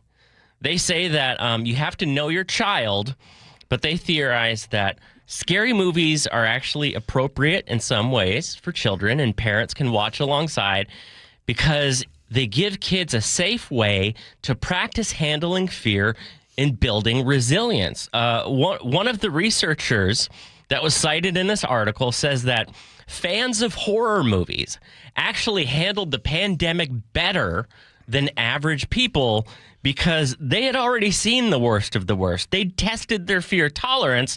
And so therefore, when societal catastrophe happened, they had already tested them. Gee, does this sound like crazy advice to you? Watch scary movies with your kids because it's going to help them practice handling fear. Hey, do you? That's what I would say. You know what's interesting? I just told someone this weekend, I think it was at the men's breakfast, this weekend, I had told a conversation that I overheard my father having, and I told you all that my parents used to let me watch rated R movies as a kid. They watch them with me. And I remembered something that my dad had said, and he mentioned, you know how when you're a kid, you always ear hustling with your family. I don't know, for some reason, adults think kids don't be listening. Anyway, we do. Hello. And someone had something to say about me watching rated R movies, and my dad said, well, that's funny. They got something to say about that, but they ain't got nothing to say about them drinking every night in front of their child. And it stood out. You know what I'm saying? Like that's how my dad would throw daggers. Yeah. Like, you're so concerned with watching rated R movie, but you ain't concerned with drinking in front of your child every night. How about that? So, anyways, my point. My point. And then some of you guys, I think parenting is subjective. Parenting is the hardest thing in the world because there is no one book. Do you? Yeah. You want your child to do this? You want your child to go to bed? You want your child to have recess? You want your child to all that? Do you? It's hard being a parent. Ain't no perfect way. You can do everything perfect and your child still do something that you say, why was that the dumbest thing you ever done? What you got, Ursula? Well, I actually 100% agree with you, or maybe even 1,000% agree with you. Give me that 1,000. Do you? You know your child best. Mm-hmm. You know what your child can handle. Mm-hmm. Not everybody. You know what? I don't like watching scary movies. Yeah. At this juncture of my life, I really don't want to put my heart through anything additional. I'm certainly not going to, when I have future grandkids, not say, oh, I'm going to toughen you up and I'm going to have you watch scary movies. I need to know the child better. Like some kids will do great with that and other kids will now have nightmares. Matthew loves like fighting movies, anything with fighting. So I tried to show him The Matrix. That did not go well. I just didn't like it. Didn't like it at all. I just want to point out, since we're talking about horror movies and what you watch and don't watch and what you think is appropriate and not appropriate, I just want to give a shout out, or should I say, if you're somebody out there that relaxes at night by watching crime shows, you got issues. By the way, that's me. I've got issues. Hey, we already established, though, a lot of people who listen to the show also love to watch crime shows. Yeah, they do. With that little glass of wine at the end. Hey, we're going to do these text messages. Hey, Nick, did you get you something to eat, man? Oh, yeah. I've got a burger. Sure. Chef helped me out, grab one for me. Oh, come on. It's good, nice of him. All right. Text messages, we'll do that. And then, we'll have Ursula's words to live by. Gee Ursula.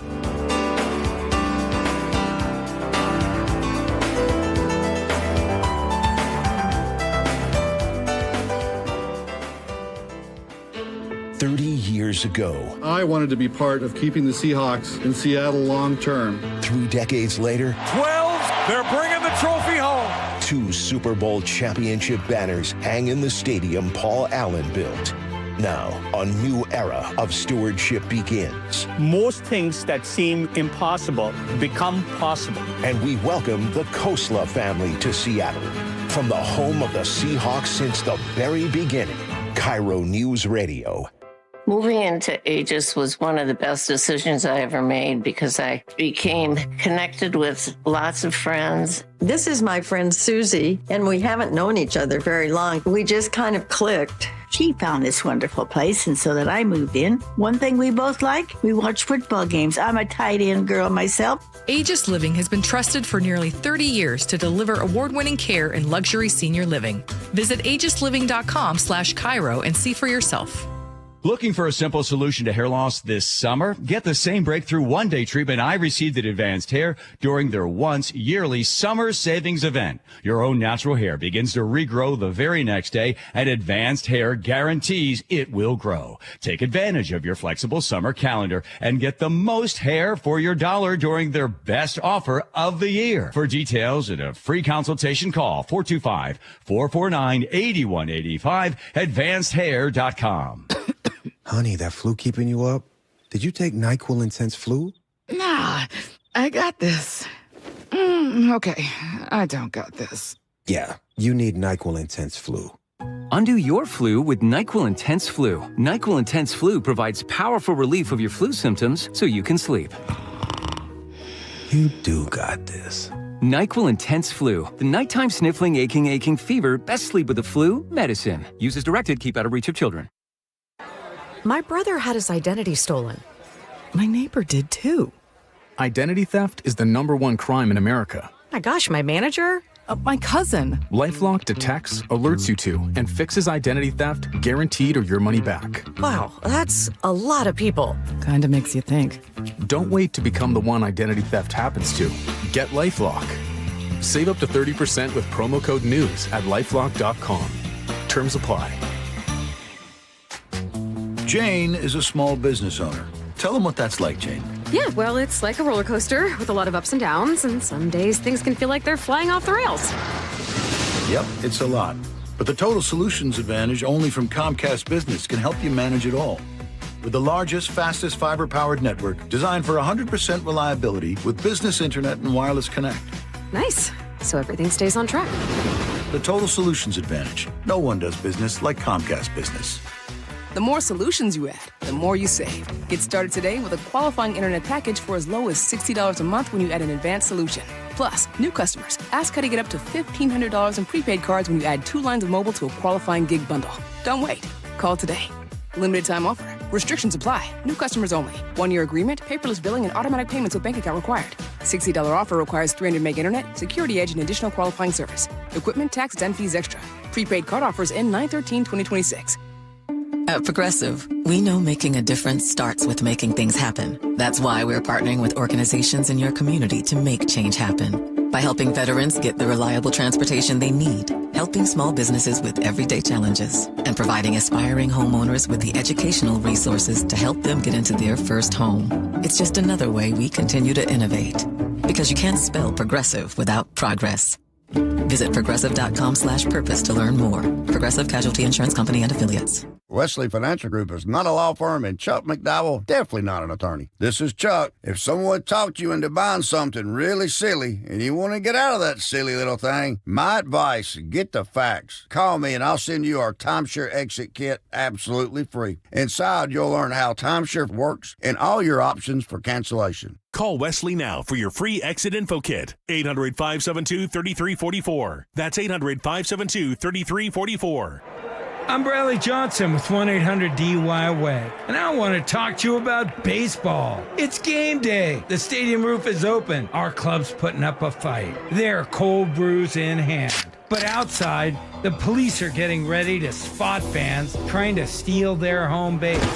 Maybe the night threw you a curveball. An officer made an error. Or perhaps the bases weren't the only thing loaded. At 1-800-DUI-AWAY, we know it's not 3 strikes, it's 1 strike. And you're facing the Grand Slammer. 1-800-DUI-AWAY is here to help, even if we have to go into overtime.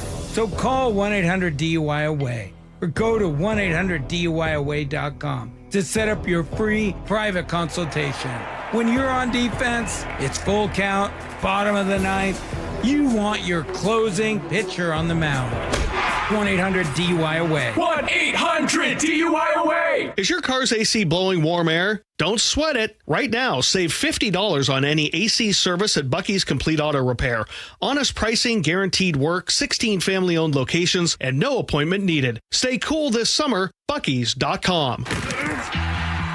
Want to see the defending Super Bowl champion Seahawks open the 2026 season against the Patriots September 9th? KIRO Newsradio is giving away 4 tickets. Holy catfish! All you have to do is open the KIRO Newsradio app and enter. You can enter once a day from August 25th through August 31st to boost your chances. Full details at mynorthwest.com/win. Touchdown, Seahawks!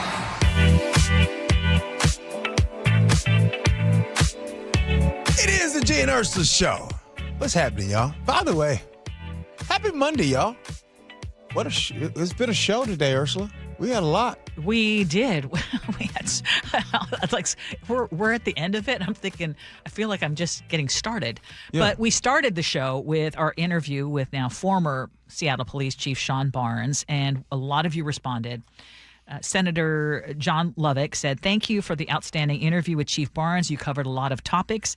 In my time in leadership with respect to keeping the public informed, I learned something that Dwight Eisenhower said many, many years ago. Bad news does not get better with time." Great interview. Andrew from Oklahoma says, "I never got to tell Chief Barnes that one of the reasons that I'm in the background check process right now to become a police officer for SPD is because of his consistent commitment to integrity. Please tell him thank you for me." Oh, wow. Kevin in Seattle says, "Thank you for the interview with former Chief Barnes. I have zero confidence in Mayor Wilson's ability to lead the city, and this firing is yet another reason. It seems to me that this entire incident could have been handled with Ursula-style communication between the mayor and the chief before moving forward." Mike in Portland says, "Wow, when you ask, were you treated fairly? And his answer is, it's policing. That's quite an admission. It really highlights some of the horrible assumptions people have about law enforcement and apparently how they've come to expect to be treated."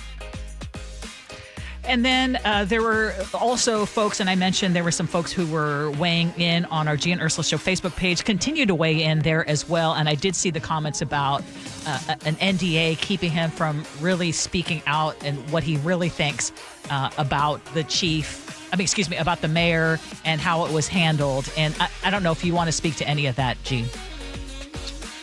As far as the NDA? Yes. I think that... I think Chief Barnes answered as much as he could. Yeah. I don't believe that Chief Barnes actually knows the reason. And by the way, I hope, Ursula, that we find out the reason at some point. We're still trying to find out the reason because it's clear as mud. I mean, was he fired? Excuse me. Was he asked to resign because he wasn't good at his job? Yes. Or was he asked to resign because of what happened with the bite of Seattle tragedy? Or was he asked to resign because that just wasn't your person? Yes. Or what's in that window that you have that we don't have into the department? So that never got fully answered. Yeah. A teacher is appearing ready for a strike in Seattle. Don in Tacoma says, I would like to give a different perspective from people's quotes in newscasts in support of teachers.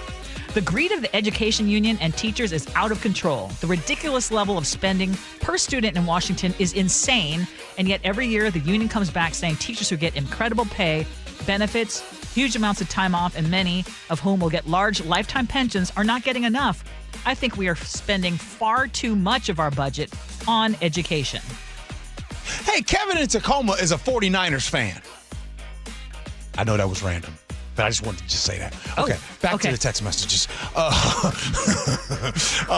Our interview with one of the stars, husbands of Married at First Sight. Peter from Port Orchard, he made it to the list. Thanks for reminding me why I don't like reality TV. Peter had a good point for a number of reasons. All right, Ursula. I get it. It's time. They're good old words to live by. What you got? This is a quote from Michael Josephson. People of character do the right thing even if no one else does. Not because they think it's going to change the world, but because they refuse to be changed by the world. Yeah, that's real. Reminded of that every single day. I think that's one of those, the older you get, the more you really step into what you just said. That was good.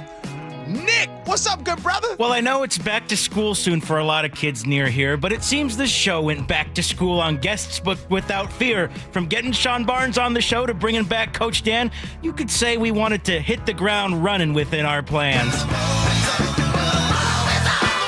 But not to fear, there's no intent to strike and stop the show, especially after G brought in some burgers quick to go. We'd probably have doubled the guests we had today if we knew about the food that he brought in. All right. Good. I've had more chicken wings than I've had probably in an entire year. Hey, I need a nap. Honey barbecue wing. Chef, did you eat that whole burger, bro? And a couple wings. There's even like sauce out there and syringes. And the syringes. That's I can't control myself. Yeah, it's real. All right, Ursula. We got any guests tomorrow? We're going to do this again tomorrow. We got any guests? That would be nice. By the way, I like about if you're elected officials and all y'all, come on to the Gee Ursula Show. Exactly. And tomorrow is my last day before I go on vacation. Last day? Oh, yes. I hope not last day forever. No. But last day, yes. Yes. It's going to be a party. Yes. It's going to be a party tomorrow, Yes. y'all. Anytime there's a party, you got to have fun. Thanks, Yes. Ursula. Thank you. Do this again tomorrow. Thanks, Chef. Chef. That's a new hat. Man, you notice everything. Yeah, this is true. Okay. I'm wearing a new hat. Yeah, I thought I saw. He always notices the clothes. Nick, thanks, man. You too, man. Appreciate you. The Jake and Spike Show, they're coming in next. And you know what, y'all? We're going to come back again tomorrow. At least hope that key card works. We can come back. Appreciate you for listening. Love you for that. And as always, be kind. Hope you have as much fun as we have. So long, everybody. What's up, mama? You want right now? Hold on. When your child isn't feeling well, Mommy? they need a good night's sleep. That's when to reach for Vicks VapoRub. Applying a gentle layer of VapoRub on your child's chest releases soothing vapors that start working right away and provides relief that lasts up to 8 hours. It's one small act that helps everyone get a good night's sleep. Try Vicks VapoRub and trust a brand trusted by parents for over 130 years. Use as directed. My brother had his identity stolen. My neighbor did too. Identity theft is the #1 crime in America. My gosh, my manager? My cousin. LifeLock detects, alerts you to, and fixes identity theft guaranteed or your money back. Wow, that's a lot of people. Kinda makes you think. Don't wait to become the one identity theft happens to. Get LifeLock. Save up to 30% with promo code NEWS at lifelock.com. Terms apply. Man, I love this place. I've been surfing here since I was a kid. Now, seeing my grandson out on the water, it means everything to me. Watching him and taking in the blue waves, the sea breeze, the blurry horizon. If you have geographic atrophy, or GA, subtle changes in vision could mean it's progressing toward irreversible vision loss. Izervay is proven to slow GA progression and could help preserve your vision for longer, so you may keep seeing the world around you. Izervay, or avacincaptad pegol, is an eye injection. Don't take it if you have an infection or active swelling in or around your eye. Izervay can cause eye infection, retinal detachment, or increased risk of wet AMD. Izervay may cause blood in the white of the eye, blurred vision, or a temporary increase in eye pressure. Do not drive or use machinery until vision has recovered after an eye injection or exam. Ask your retina specialist how you can slow your GA with Izervay. To learn more, call 1-855-IZERVAY or go to izervay.com. Paid for by Astellas Pharma. Our founders believed that freedom wasn't just a word. It was a way of life. The freedom to move forward, the freedom to pursue what matters most, the freedom to live fully. But aging has a way of taking those freedoms away. That's why there's Longevity Medical Clinic. John Curley here. My best move was becoming a patient of Longevity Medical Clinic years ago, and second best move, getting my wife Nicole to join me this year. Stop guessing and start working with a doctor who knows your goals and get personalized care designed around you, not the average patient. Discover what's holding you back and what can help you thrive with longevity. Aging is natural, but some of the effects are undesirable, and you don't want to have to just accept it. So this year, as we celebrate 250 years of freedom, ask yourself a simple question. Are you living with the freedom you deserve?